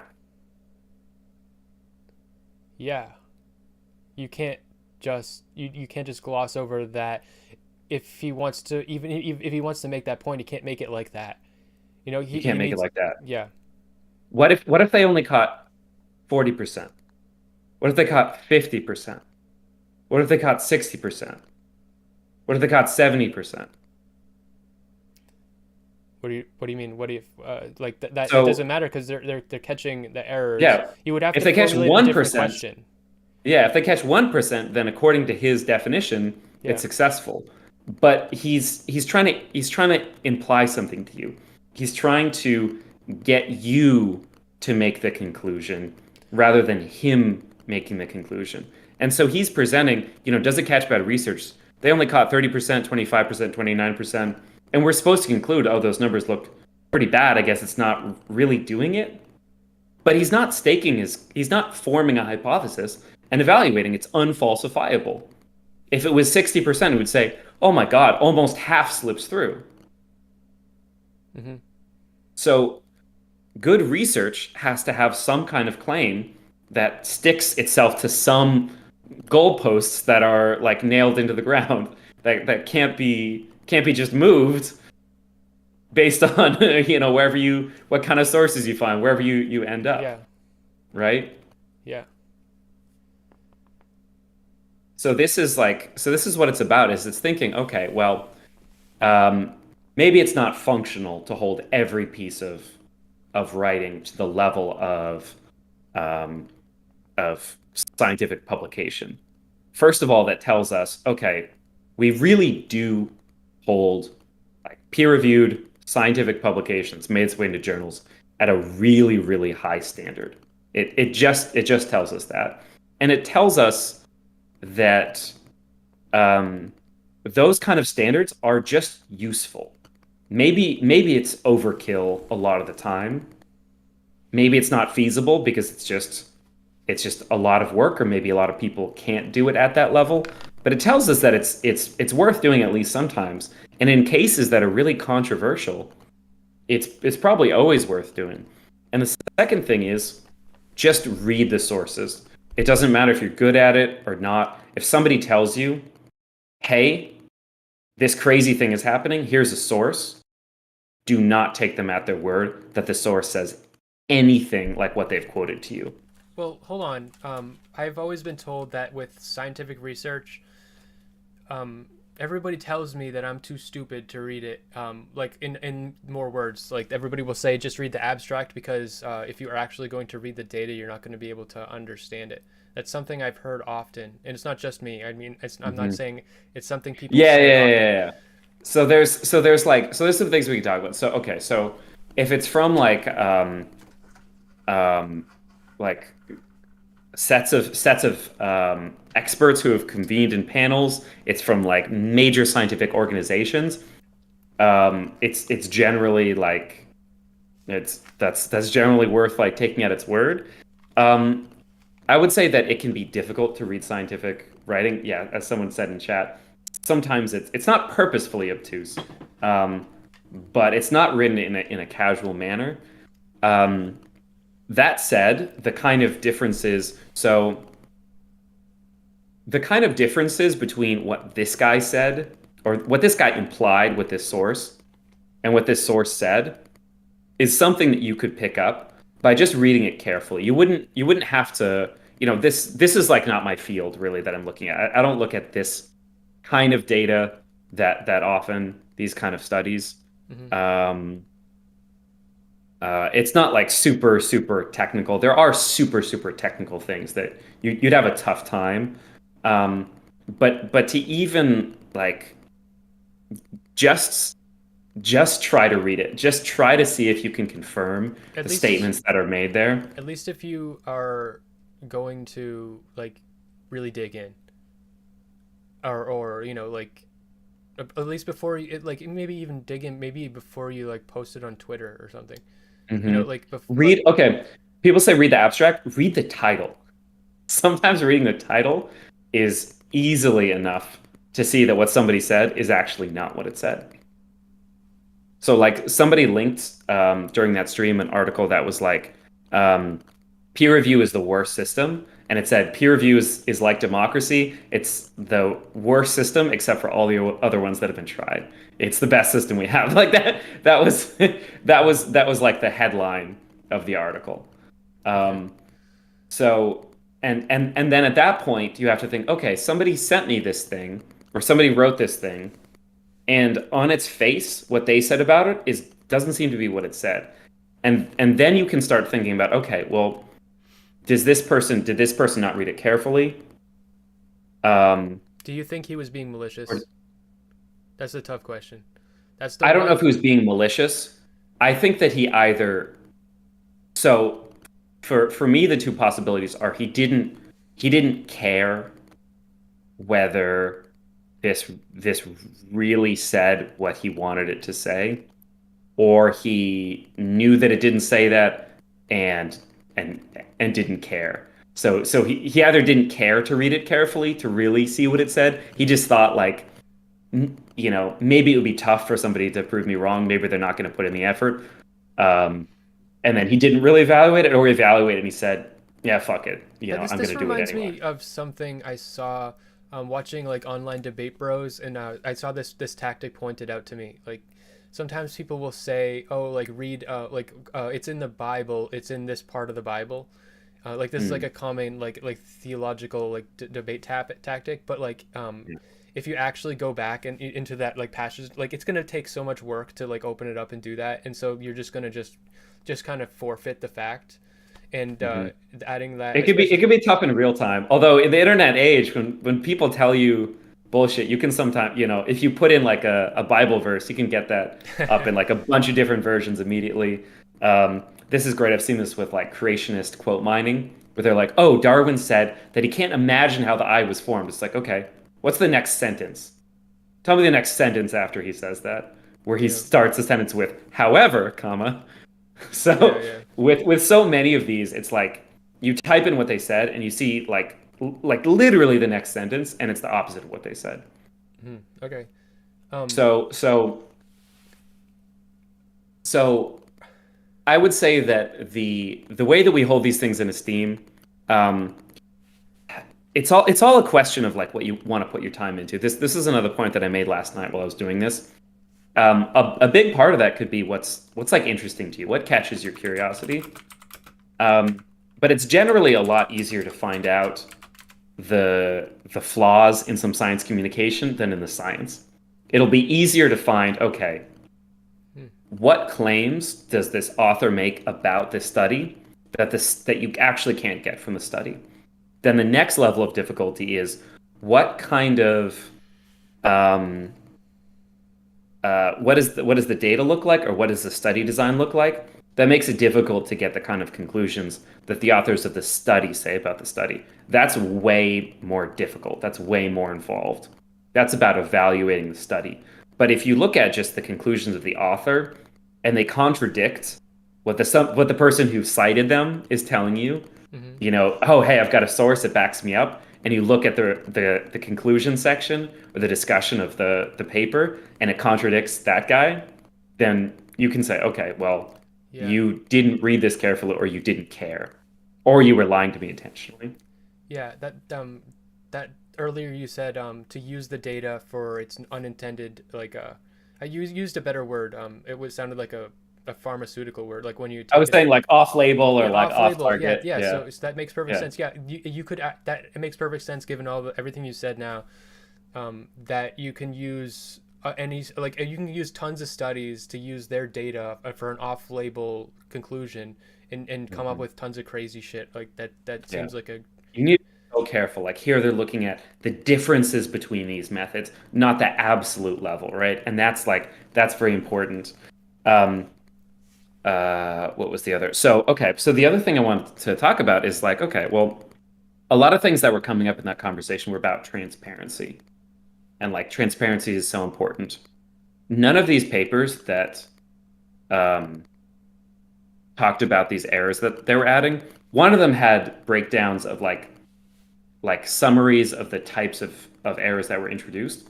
None of them had a single example of the actual like text or figures that had errors in them, or a single example from the reviewers of what they said about it. One of them said if they underlined in their like notes some area, then we didn't count that as like noting an error, which is probably fair. It's probably a reasonable way to count it. But if they gave us the data, we could look and see, oh, they all underlined like only all of the errors and nothing else. mhm. Okay, well that tells us something. So there's a big um, there's a big shift that it's critical to get into when it comes to evaluating science and evaluating science communication, um, which is not something that I think most people who aren't scientists are accustomed to thinking this way. But it doesn't mean that it's like something that you have to go to school to learn. It's just a mindset, which is I Yeah, want to read this to understand it, to understand what they did. What are the yeah, strengths and weaknesses? Not like, is this thing true or false or this or that? It's just like I want to I want to get what's going on here. And one of these papers actually, to its credit, it's really nice to read, and it was kind of validating. They mentioned a lot of the potential issues with these kind of research that I was thinking. They actually had a list of strengths and weaknesses of their of their study. Um, I'll put this in here and I'll send it to you. okay. It's like partway down. Um,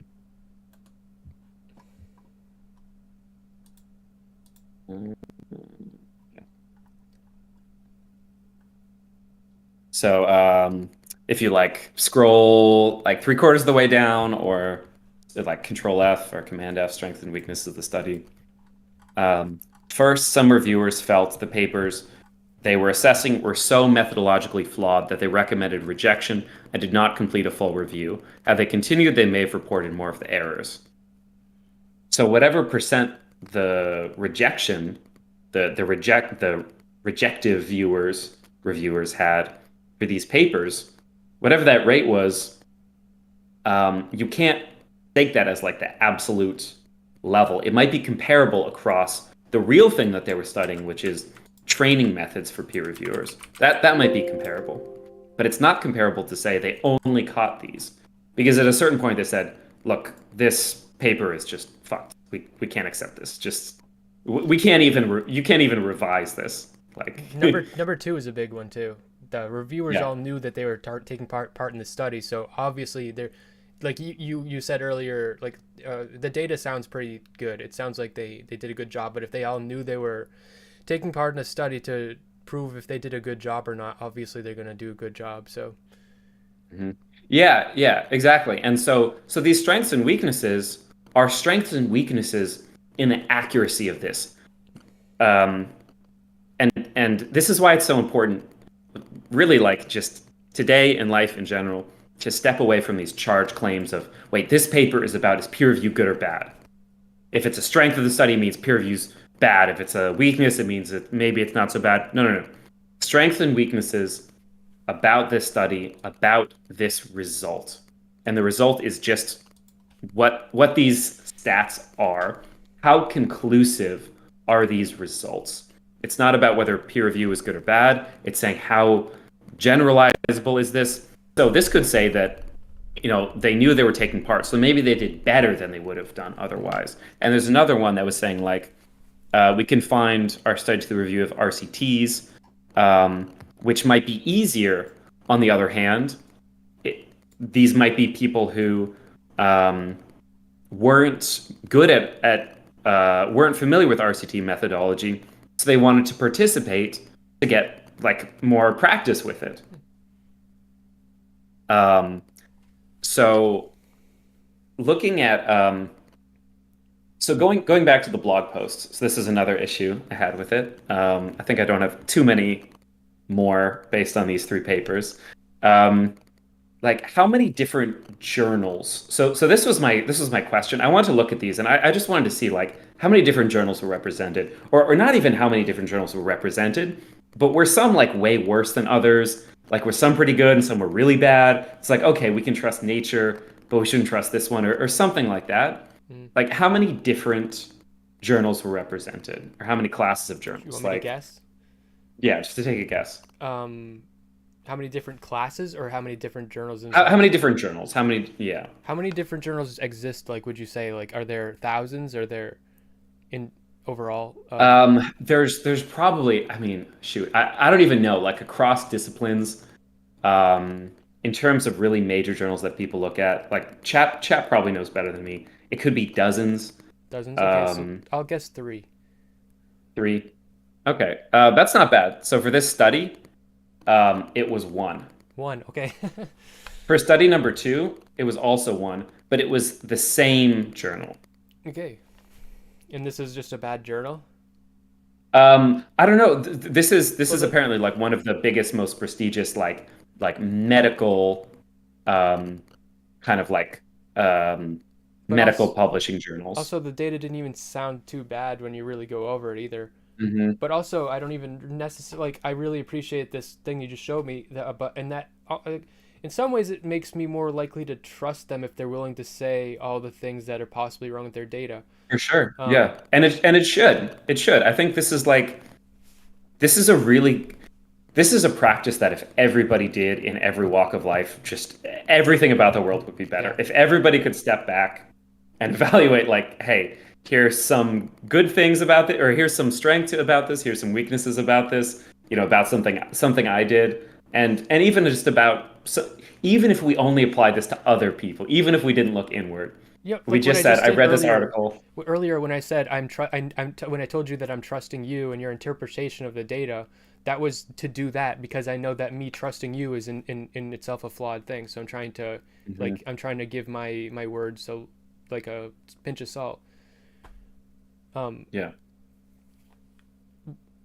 So is there another thing? Because something I wanted to get to based on some of the other things you said that we can sort of move forward with.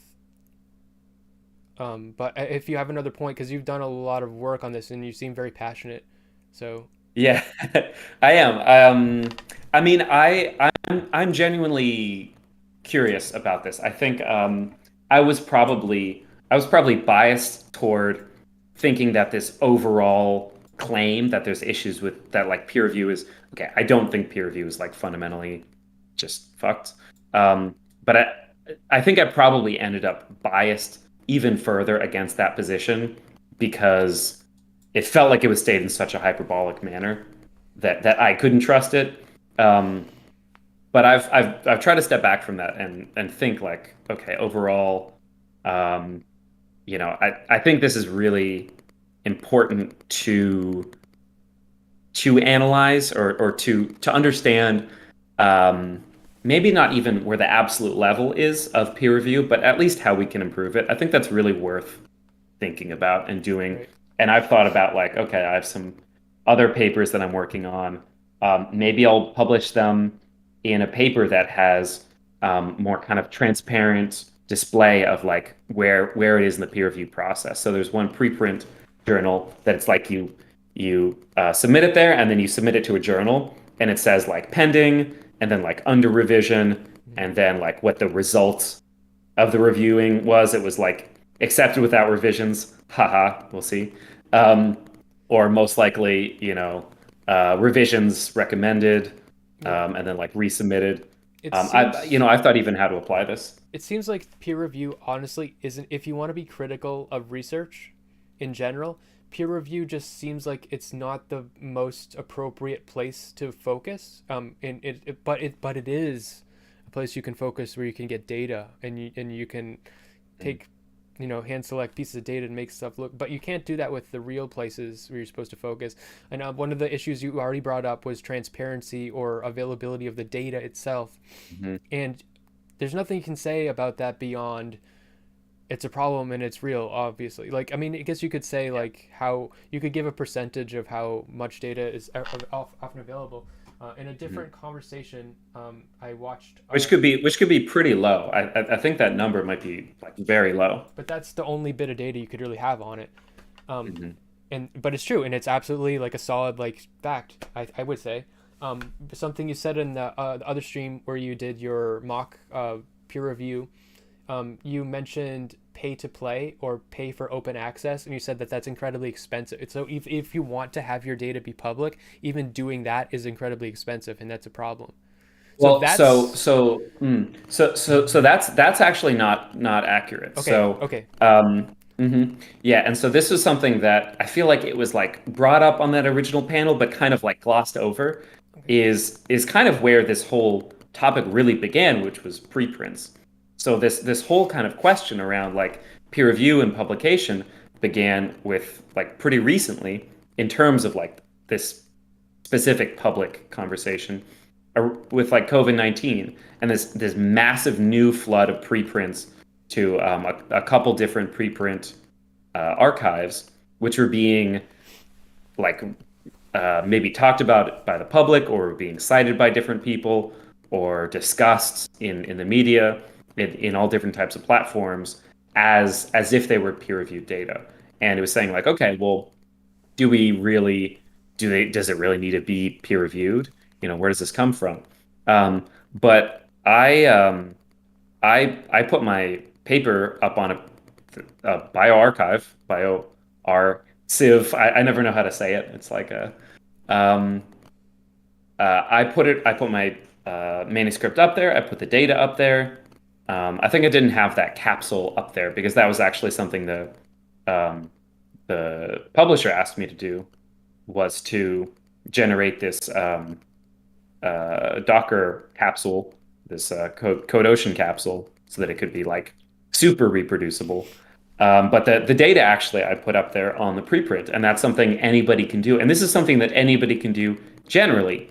If you do some research in your garage and you want to put it on a preprint server and you want to put all your data up, you could just do it and nobody will stand in your way. So there's a myth going around that you can't. Um, Is that what you're saying? Like, I'm so I'm trying to remember if there was some process where it had to be accepted. I might be just not remembering. This was like during my PhD, and I could be not remembering a ton because uh, I wasn't sleeping a lot. So I'm trying to remember if there's like something that some kind of review process before it can get up there. Submission guide, um, not typeset. Um, Free to include supplementary materials such as additional tables, files. Large data sets, however, should be deposited into an appropriate community database, Protein Biobank, GenBank. Um, So maybe they can't take like really large data sets, just server space. Um, but you can put them up. You can put them up like on GitHub or something and link to it. Um, you can put it on a Dropbox or a Google Drive, or I mean, you Yeah. can upload data and you can link to it in a way that's available. Um, no, I don't think there's submit a new manuscript. So I just logged in myself. Submit a new manuscript. Um, Submission proofing. So, No. what was I hearing you guys talk about regarding? I heard the term "pay to publish." So there's a couple different things that could refer to. So one thing is so so I'm sorry, this is kind of your original question. I got off a little bit on a tangent looking at this. Hey, Universal Discourse, welcome. Um, so when I published that paper eventually, even though I already had it up as a preprint, to make that actual published paper open access, meaning that you don't need a journal subscription to see it, I think it was like $3,000. I didn't have to pay that personally Ah, myself, but that was paid to the publisher um, in order to make that like it's like if you go to New York Times and you look at an article, it has like whatever 3 free articles remaining, and then it's like okay, you have to subscribe to see more. hmm. It's like always 0 free articles remaining. Like you have to pay to see it, but you can pay specifically for that particular paper to be open access so anybody can see it. Just generally, you don't need like to Okay. log in with your institution or go And on sci-hub.com, which so is a that's what great I way was to. referring to. Like you had to pay for it to Mhm. be open access. That seems like it's Yep. an issue, though. Yeah, so I That's what I don't meant. like that. That's what I was talking about. I Mhm. guess Yeah, yeah. I misremembered. I thought I was talking about we were talking about the data, but we're talking about the Mhm. paper. Yep. Okay. Yeah, so God, there's a great like TikTok or something about this where it's just like, oh hey, we're gonna charge these authors money to submit their papers. It's like, what do you mean you're gonna make them pay? It's like, well, we've got overhead, we've got to you know do the typesetting. It's like your niece does the typesetting. It's like so um, they're kind of situated in this way where they're charging money at both ends. So they're charging authors to submit manuscripts, then they're charging authors to make them open source to open access, or they're charging people to pay for subscriptions, including like universities and um, Hmm. um, different companies, whatever, to get access to these journals. Um, so that's not my ideal model. I'm more of like a kind of communist person overall. I think something like scientific progress. I think Yeah. ideally, in scientific knowledge should be just free. I see You like don't need scientific to be a knowledge. communist like through and Yeah. through to think that scientific knowledge should just be public, hmm you know. but I'm also not I'm not naive enough to say, oh, we could just somebody could just do this for free or something Hmm. like um, you know maybe there could be like a government office that could do this really well, and then it could be open access and it could be paid for by taxes, and the increase in scientific innovation and like research progress for the US, maybe this could be a huge win because we make so much money off of our um, scientific progression, right? And all of the kind of products that come out of this and everything. So maybe that's something that could be like economically really viable and could like work well, but it's not something that I say like I know for certain like there's some really easy way to do this way better. I think that it should be better, and I think in theory it definitely could be better. But I wouldn't be so quick to simply dismiss, oh, these journals, they're doing it for profit incentive. The profit incentive, um, again, looking at strengths and weaknesses. So not a kind of black and white thinking, oh, these are good, bad. What are the strengths and weaknesses? The profit incentive, profit motive, makes it so they want to get kind of impactful studies. So publishing null studies is something that I do believe is very hard to do and way harder than it should be. So actually publishing replication studies, even if the data is there to do it and the methodology is explained clearly in a way that allows you to redo a study and republish the results, and you say, hey, I failed to replicate these results, I'd be a little cautious about the claim that this other paper makes. Those are less likely to be published, and that's a problem. And it's a problem, that could stem from the profit motive. But the profit motive for journals also means that they don't want to be publishing things that are not impactful and are wrong. Because if it turns out like 20% of Nature papers are wrong, their stock goes down a lot. So they don't want that. They don't want to have like crap science up there.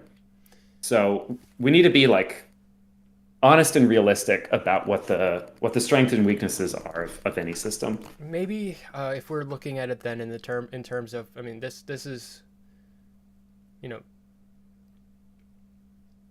and no matter what I say here, like my brilliant idea, it's not going to be perfect. But maybe if we're looking at, and it's okay, and that's science. I know. We iterate. Yeah. If we're looking at it in terms of market and capitalism, then maybe we just need to make more demand for quantity of research, like to allow for null and stuff. Like, so if there's a demand for, like, we only want to see the most impactful, like, or have access to the most impactful, maybe we should have a more bolster more of a demand for just open access to research. Maybe if we make some type of a service that allows normal people to easily access research and interpret it somehow, maybe AI could help with that. Maybe. I mean, if that tool existed, then everybody would be like, I want all of the data to be at the fingertips of this tool, and then that would create the demand. Mm-hmm.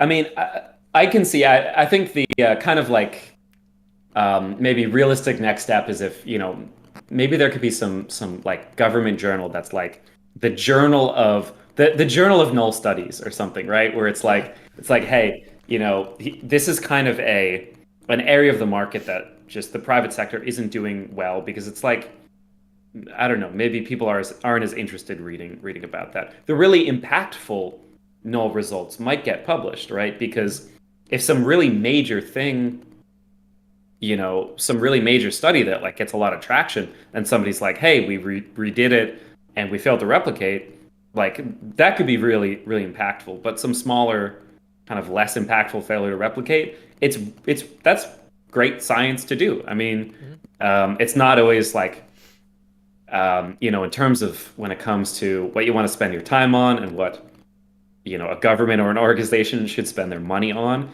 it's worth it to have priorities. But from my perspective, I think science is like not just an ends process. It's like, I don't do science just because I want to help people. I want to do science because I think just well, first of all, it can be really fun and it can be really exciting, and like there's nothing cooler than looking at like some new thing in the world that no one's ever seen, because like you have a new technique, new technology. That's the coolest thing. But just increasing the knowledge base of humanity, I think, is really worthwhile. Well, yeah. How could you say that doesn't help people though? Because just increasing the knowledge base of humanity, that's a stepping stone, and eventually it's going to help someone, right? How could it not? It's a question of like, well, it could hurt someone. So it could hurt someone. It could, yeah. I mean, if you do a replication study and it ends up voiding some other result in the minds of researchers, but that would have been a good avenue. I mean, anything could happen, but it's a question of like, you want to do science in an effective, rigorous, integrative way, and you want those results to be out there, and you also want them to be kind of readable and interpretable. So maybe there's some way to like better link kind of claims and like papers that get to like the veracity of a claim. Maybe there's some like new ways to organize kind of scientific information in new ways. So I've I heard people talking about I like think having a wiki. I think my idea Um, is really good and actually really doable. If anybody is like a genius out there, make and because we have the technology for this type of AI that already yeah. exists that can like read and respond. If it can read studies and then interpret that and just like give you like that I think that's actually really Mhm. doable right now. Actually, wait. I think I saw this on a publisher that they say like here's related papers and whether they're like positively or negatively relating to the original paper using AI. So I think somebody's already stolen your idea. Well, I'm not gonna be doing that idea. If I wanted to do that idea, I guess if I was rich, I could just try to hire other people. But What was it? Was it ResearchGate? No, it was um,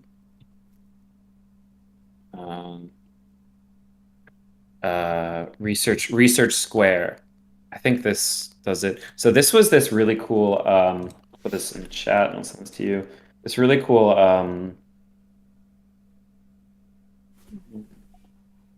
preprint, um, kind of other preprint site, and I wonder if this is where I saw it. Um, where's like published, published, yeah, whatever. Did this have related preprints? There was some site I saw this on, and this is really cool because so just I don't know. Here's some example. I just grabbed this as like the first one I could find. Um, if you look on the right, it has like citations, which is oh yeah. This is it. Um, Cite is a platform that combines deep learning with expert analysis to automatically classify citations as supporting, contrasting, or mentioning. cool. So this is it. Yeah. Cite.ai. Yeah, like a couple more technologies like this, and This is so cool. yeah,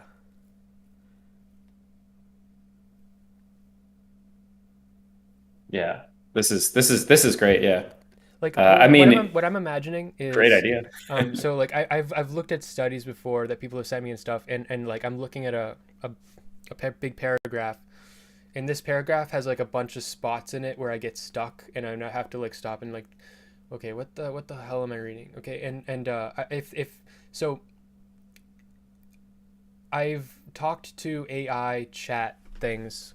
They're expensive to have access to, but I've talked to them where they're very articulate and like able to talk very in depth with bullet points and stuff like that. If they're able to read that and give it back to me, and then I can ask it questions about that thing, because that Mm. seems like that technology, that asking questions and Oh yeah. responding, that if you could have that working so that a normal person can look at the study and ask the study what it's talking about and then just get Mhm. feedback, that would actually be like a revolution.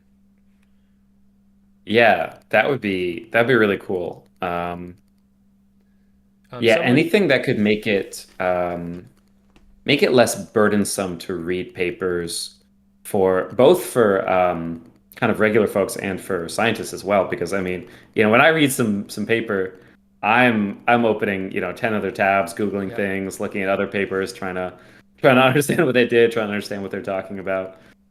yeah. Um, For me, it's like it's the most embarrassing when it's like, oh no, I have to remember basic math, something like yeah, that. yeah, yeah. But it's like I mean, it shouldn't be, and this is like um. Yeah, we need to normalize like looking up really, really basic stuff Yeah. because that's like good to do. Everybody does it. Maybe just me, but they gave me a PhD. Well, Um, you know how to code to some extent. You've Mhm. said. So and I'm on Stack Overflow all day the long. thing about looking stuff up, the dilemma is knowing what to look up, and if you know how to code, Yeah, that's definitely a dilemma. Uh, exactly. Yeah, and it's like I'm really really good at coding because I know how to Google Yeah, you've gotten that. I've how gotten to that like impression from remember you. how to do what I'm doing like pretty quickly. Yeah. All right, I've got just a like kind of random but very tough question from chat. Yeah, Just please. absolutely random. Um, if guest speaker, if you do a stud, this is gonna be a hard question. I don't know. It's just if Okay. you do a study that Thinking cat. and find that the results are harmful to society, for example, proves a race or gender is less than or greater than, would you still publish it? Yeah, so this is Which I think is this is drawing off of your saying you only care about the knowledge. mhm. Yeah, so I don't only care about the knowledge, but I do care about the knowledge for knowledge's sake. Um, so I do care about both, but I care about the knowledge for its own sake, not only for the effects. Did that clarification make sense? I'm not sure if that was helpful. Um, Yeah, so you if you care about it for knowledge's sake, then you might publish it. but I also do care about the effects. Okay. Um, but that's not answering your question, just for me personally. Um, this has been a topic. So there was a Nature. I was trying to like start to look it up. Um, um, Research must do no harm. Yeah, new guidance. Okay. Cool. Here it is. Um, okay.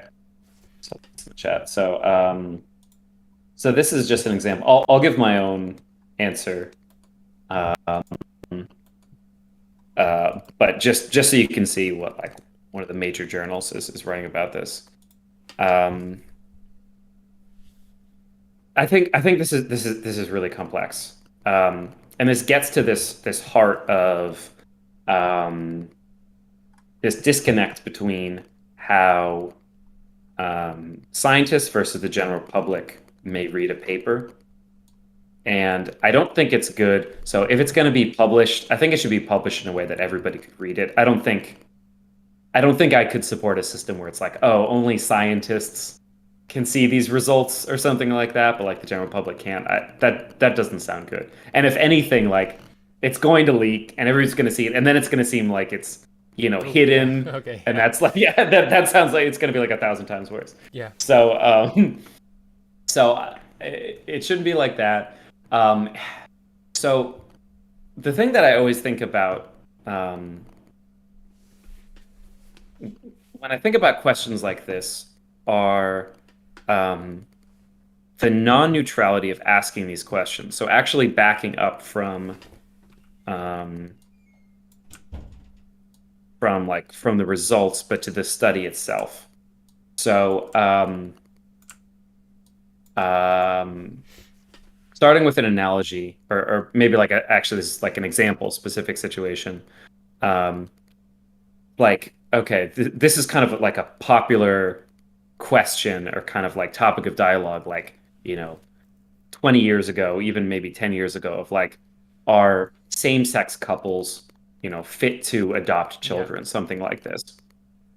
And so there might be a study like, what are the outcomes for children of like same-sex couples, who adopt? Hmm. Um, and this is where it gets really important to um, have some kind of standard where you don't move the goalpost afterward. Because let's say the outcomes are, 10% of those kids fail out of high school or something, right? And then the question is that good? Is that bad? What are we talking It about? seems And bad. so, huh? It seems bad. It seems bad. I don't know, right? But if you didn't define those things up front, Yeah. then there's no way to interpret that. And if you don't compare to something, so the obvious comparison would be, okay, same-sex couples, what if mixed-sex couples adopt parents or adopt parents, adopt children, what are the outcomes? And if the outcomes are worse for the mixed-sex couples, then you have to be ready to accept that people who aren't homosexual shouldn't be able to adopt children. Yeah. And we know that's probably not going to happen. So the question is, wait, if we were running this study at all, and only one result could lead to action, and it's always going to be an action against the more marginalized, more minority group, then should we even do this kind of study? Because the only possible result is this if we do it this particular way. On the other hand, maybe we want to do it to demonstrate that like the outcomes are fine, right? But then So that creates everything that I've said so far is not an answer. I'd like to that- try to give some kind of answer, that but a background. That creates something that I find distasteful looking at research. It's that you're only going to see it in one direction. Or you're much more likely to see it in one direction, and it gives people, I think, like a skepticism that there could even be research in the other direction. Exactly. This was it's kind of a non sequitur, but I used to really like Sam Harris during one point in my life and stopped liking him, and then later he had a conversation where he was talking to I think Ezra Klein, and Ezra Klein was making this point. Hey, we talk about like intelligence. We talk about like black community versus white community or something like this. And what if we find out that like the kind of like trauma burden from centuries of slavery leads to the fact that like kind of innately like black people have higher IQ or something like this. And Sam Harris was like basically saying that that's impossible. But which I mean, I think that shows his hand a little bit. Yeah. But this is the question we need to think about as the public. It's kind of a different question actually for scientists, but for policymakers, for the public. Imagine that some study was done that has some results. Are you capable of accepting the results in either direction or only in one direction? So if we get a study that says black people have higher IQ than white people, or let's say we get a study, some research that the result with some statistical margin is that white people on average or median have higher IQ than black people in America. There's so many people who say, yep, I knew it, like, of course, blah, blah, blah. But if the opposite comes out, they'll be like, oh, this study was bullshit, blah, blah, blah. Let's say there's some policy being implied by it. Like, what does this mean? We should take away welfare or something like this, right? Just imagine politically how people are going to use this. If you're not willing to accept the result and the consequences in either direction, you need to look inside and ask, why are you even asking the question? Yeah, that's a good point. That's a very good point. This is something that I've like in the past month or so sort of taken into practice, not with looking at results of research, but in making in social criticism of like gendered social criticism.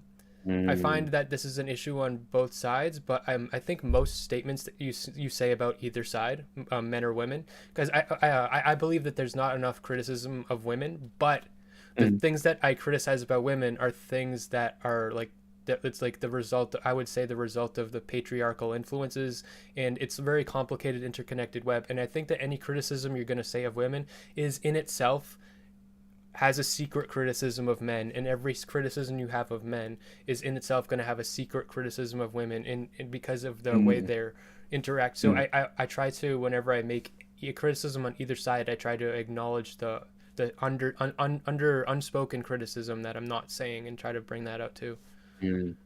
Yeah, I mean, this is like an issue of like discourse in general, and in terms of science. What we do when we have, when we do a study and we publish a study is it's optional but good practice when you could talk about it. In some cases, it's optional to talk about, hey, what are the strengths and weaknesses of this? What are the different interpretations of this? What are the potential different implications? And you always have to put your financial conflicts of interest and other conflicts of interest. And so when you say, sometimes that's the best you can do is say like, okay, this is the conclusion that I've come to on this topic. But here's the kind of easy things that I can imagine about my own, what I might want to be true, Mm-hmm. um, my own kind of like background and the way that might bias me. Sometimes you can get kind of too deep into into introspection, and but I think at least like spending 20% of your time at least, after you've come to some conclusion, working to come to some conclusion, then evaluating, okay, how could I be wrong about this? Yeah. What could I have missed because I want this to be true? There's so many psychological biases that we're There's only one subject issue to. though. There's only one issue though. If you make that your common practice, then it might be easy for you to use that to actually undermine the criticism itself. Just to say the criticism, just to dismiss it. In the case Mm, where like you look at the the things that might be wrong with our data or our methodology, and if it's just commonplace for you to just put that out there, then you can put that out there to dismiss it because everybody's go, oh well, we trust you now because you're doing it. mm. You're Yeah, yeah, yeah. I mean, so that's the thing is like, what you said is like, oh, I kind of trust them more that they said this. yeah. And Um, when I was it saying that, I was shouldn't, thinking in the background, but yeah. that's not necessarily a good thing. Yeah. Hmm.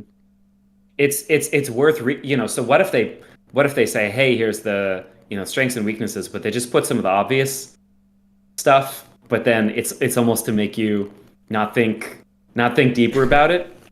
You shouldn't treat it as like, oh well, now they told me, now I don't have to think about it.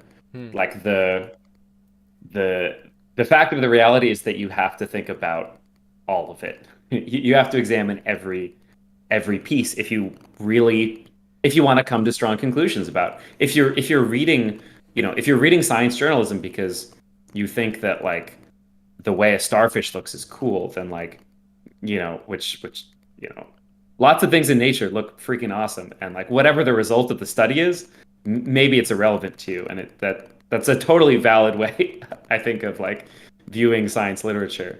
But if you're like angry about what the result of something tells you, um, read read the sources, read them in detail, read the sources that they cite, and talk to other people about it.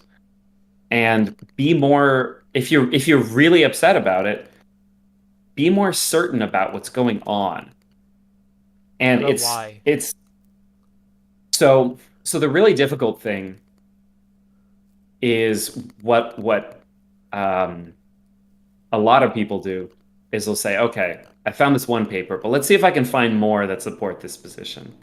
Mm-hmm. And so they'll try to stack up as many different pieces of argument. I mean, this is what like a conspiracy theorist does, right? They Mm-hmm. have maybe some conclusion that they've drawn, and they try to pull together any piece of inference from anywhere that could push in that conclusion. Um, and um I don't know like how to 100% protect yourself from that. If you're really prone to that, I guess try to talk to other people who can be kind of grounding for you. I think is probably the best thing you can do. Well, the But how real do you know if you're issue in the real echo issue is like chamber? when you get it into your head that the because you can use what we were kind of just talking about, sort of to you self-criticize sort of, and you're like, okay, well, what are people saying against what I'm saying, and then you look at Hmm. that. But if you incorporate that that's all bullshit into your thought process, then that's the real Yeah. dangerous place. So like if you read this article Mastroianni wrote, and you're like, oh shit, science is fucked. Your first thought should be like, okay, um, but is it so? So your first thought should be, wow, this guy wrote this paper with this. He wrote this blog post with this really strong conclusion, and it seems like he seems pretty upset about this, and now I'm pretty upset about this. Um, the first thing you need to do is stop and just note, write it down on a sticky note, text it to yourself. This person is angry about this and is trying to convince other people to be angry about it.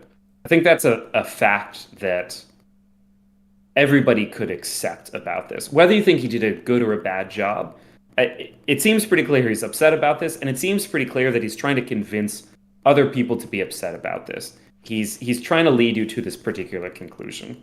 And that doesn't mean that he's wrong. It just means it's a certain genre of written work. It's not a kind of neutral evaluation of is this thing happening, not happening, what are the supporting and, disproving evidence regarding this issue. It's not presenting both sides in anywhere near a way that is giving good avenues to follow for both. So Yeah, he's not okay. he's not giving you the tools to doubt what he's saying, like, which is Mhm. what I think a robust scientific paper should probably Yeah. do. He's giving you all these things that you could follow up on to try to prove himself, to try to prove this position right. But he's not giving you kind of interesting things to follow up on for, okay, but maybe, maybe this is wrong. Maybe peer review is doing great. And so when you're driven only by curiosity, only what's interesting, then you can get into this mode of, well, I'm really interested to see that this thing is like really fucked. And so you only probe in one direction, you tunnel down in one direction. And it's important to step back from that and say, okay, but like each of these things, is this, what's not, is this thing true or false? But like, just, I want to understand what's going on. Yeah, I see this all the time when I'm talking to people now that I'm streaming, especially. Just a lot of people have brilliant minds that I Mm, can tell that they are focused in one direction where like I wish they had a more dynamic kind of way of thinking, because but even then it still is interesting to see someone like smart kind of fixated a little bit too. It is, yeah. I mean, yeah, I also find that very interesting. Um, and yeah, I mean, as a general, like I'm trying to think. I mean, for other examples other than this, like I don't, is there a more general way to try to protect yourself from this? Um, so there's a couple things that you can recognize, and if you struggle with this, maybe like write them down somewhere to look at. I'm uh, very ADHD, so I have like a thing covered in sticky notes Hmm. where I've like written notes to myself to try to remember things. If you're kind of perpetually reading articles and getting mad about them, and then maybe realizing later that they kind of like were not on the up and up, and it's like you keep going through this cycle, like write down like, okay, there's no rush to to be right about this, because if you rush to be right about something, you're less likely to be right about it. Someone in chat said something. Going to school. So there was the WIC panel that you're referring to. Um, it was supposed to be about this other WIC panel that I went on, and this ties into that panel. But going to school is helpful because you're being forced to learn stuff you wouldn't seek out, Yeah. and in that, then that'll protect you a little bit from that. Yeah, yeah, that definitely helps. The more information that can come from kind of like random, unrelated directions, I think probably is very protective of ending up more in an echo chamber, more kind of tunneling in one direction, kind of disregarding evidence, kind of disregarding um, contradictory information. Um, so. Yeah, probably being in lots of unrelated communities is probably helpful. Hmm. Like truly unrelated communities is probably helpful. Um, Having like different disconnected interests, and if you so this is the thing. I think a big issue for most people is it's like they do a like really deep reading on some topic when it comes maybe to science, because it's something sensational. It's something where you have some really gut relation to it. Hmm. And it's helpful getting a scientific education in that a lot of what you study is like not that interesting in a way. Is it's like you don't have some kind of like dog in the fight of like, oh, I really want this particular gene pathway to, cascade in this manner. You're just like, okay, tell me what's going on. Like, um, That's what's been on my I mind this whole part of the conversation. I'm thinking about all the things that I go on binges about. Um, I remember when I discovered that Coco the Wonder Ape was pretty much a fake thing. Like, oh, yeah, Coco, the oh, sign language. oh, You ever heard about Coco? oh, Yeah, that it's fake. oh my God. And Yeah, I yeah, was heartbroken Coco. because I had so much emotional Whoa, investment in that. wait. Oh my God. Wait, Coco the gorilla? Yeah, Coco the gorilla. Her Oh mastery my of the God. human language is mostly fake. Oh my God. She was trolling us the whole time. Yeah, she was the only one. The main handler was like the only one that ever really saw it. Oh. Oh no. But that being said, elephants do paint. Sorry. They do paint. I don't know how like original, like I don't know like elephants versus AI. Who's more original? I think I saw the video you're talking about, No, which is I know, I really don't know what video you're talking about. I just love that elephants paint. That's all I know. Like, oh it's just if you are somebody who is inspired by like the fact that a gorilla can do sign language or something, well, elephants can paint. Okay, so that's all I have to say. Like, okay. So I could give you an animal example. What's his name? Uh, um, uh, what's his name? Alex, I think. Yeah, yeah, yeah. Okay, I think this one's still real. this video you sent, the elephant painting. Um, no, I'm not sure how legit those elephants are. Like, I don't know if they're just painting the same thing over and over.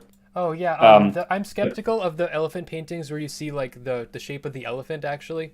I don't Um, know if they're just kind I'm of doing the same I thing. know that they do that, and that makes me think of it's potentially like dog paintings where people just train their Mm, dog to do something, but yeah. I'm pretty sure elephants just I'm they're if you Google elephant Oh, they like. paintings. Oh, If you interesting. Google elephant paintings, you can buy one for like 150 to 200 bucks. They don't look like the Huh. ones in this video you sent, where it actually looks Yeah. like a stick figure of an elephant. Oh, they're. They're just Uh-huh. like abstract, and that Oh, this makes me thing. more convinced. Yeah, these are super cool. Oh Yeah, man. These are great. and not like, I mean, 200 bucks. I don't know. It's not that Is that much, a lot or a little? I mean, it's a depending who painting you made are. by an It'd be a lot for elephant. me. I don't. How do you put a price on that? But this bird Okay, is super someone in my chat smart. just said, um, elephants do not actually paint. They're tortured to make the marks. And they're gonna give me a source, and they're apologizing. But okay, I guess elephants don't paint. And well, okay, wait. This person said the abstract paintings are, yeah. They said that. Okay, well that. This is the source we can rely on, chat. Okay, don't trust any animal.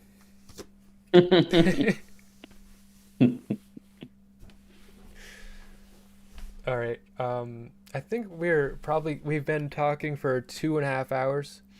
It's probably a good amount of time. We could probably wrap it up. But do you have anything else to say? Any other thing that you prepared or researched or something?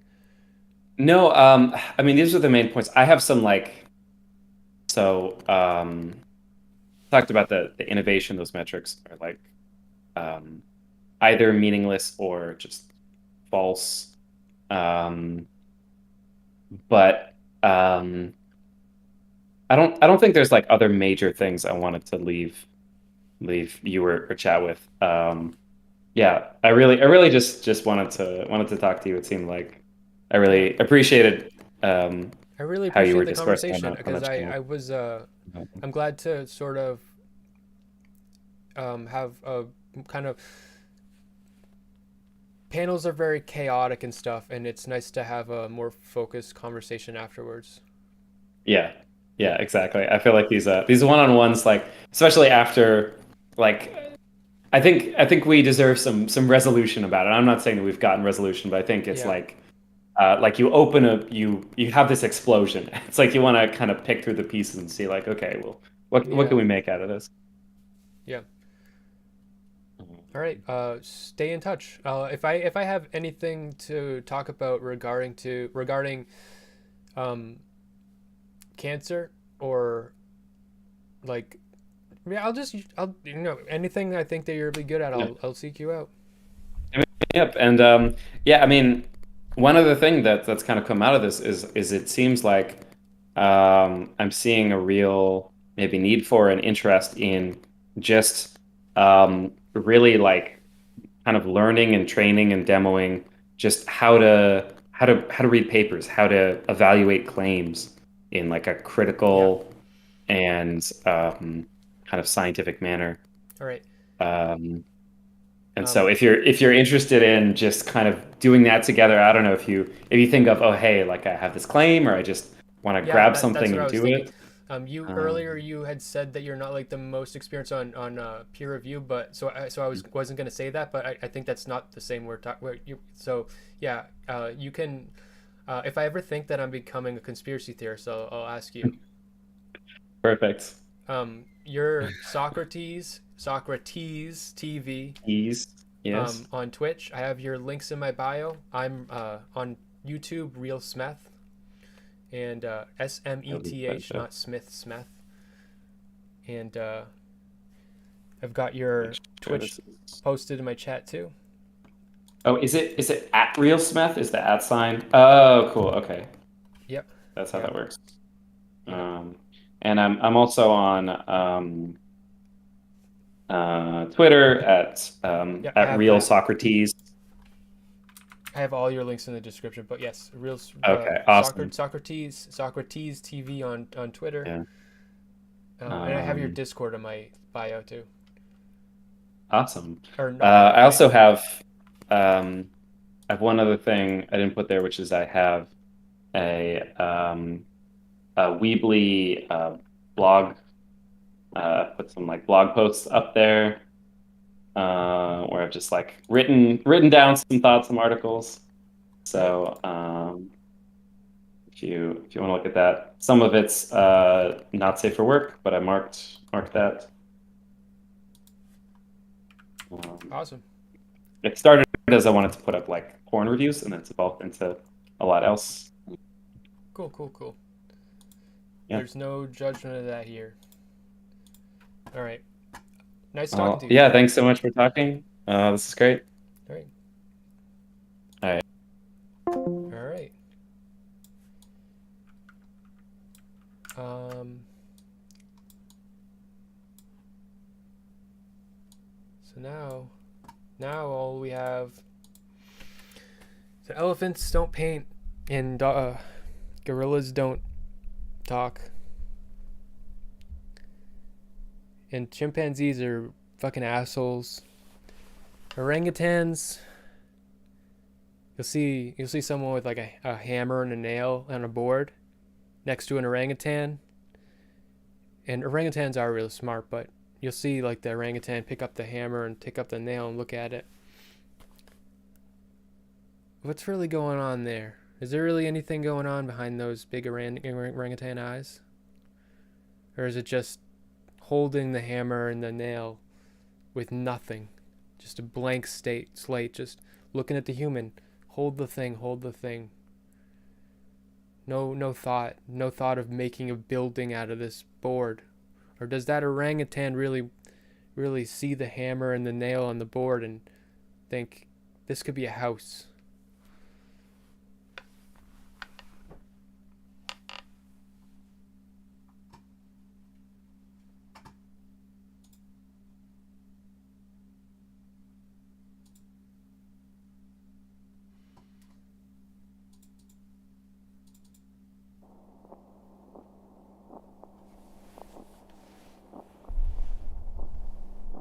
Have a good night.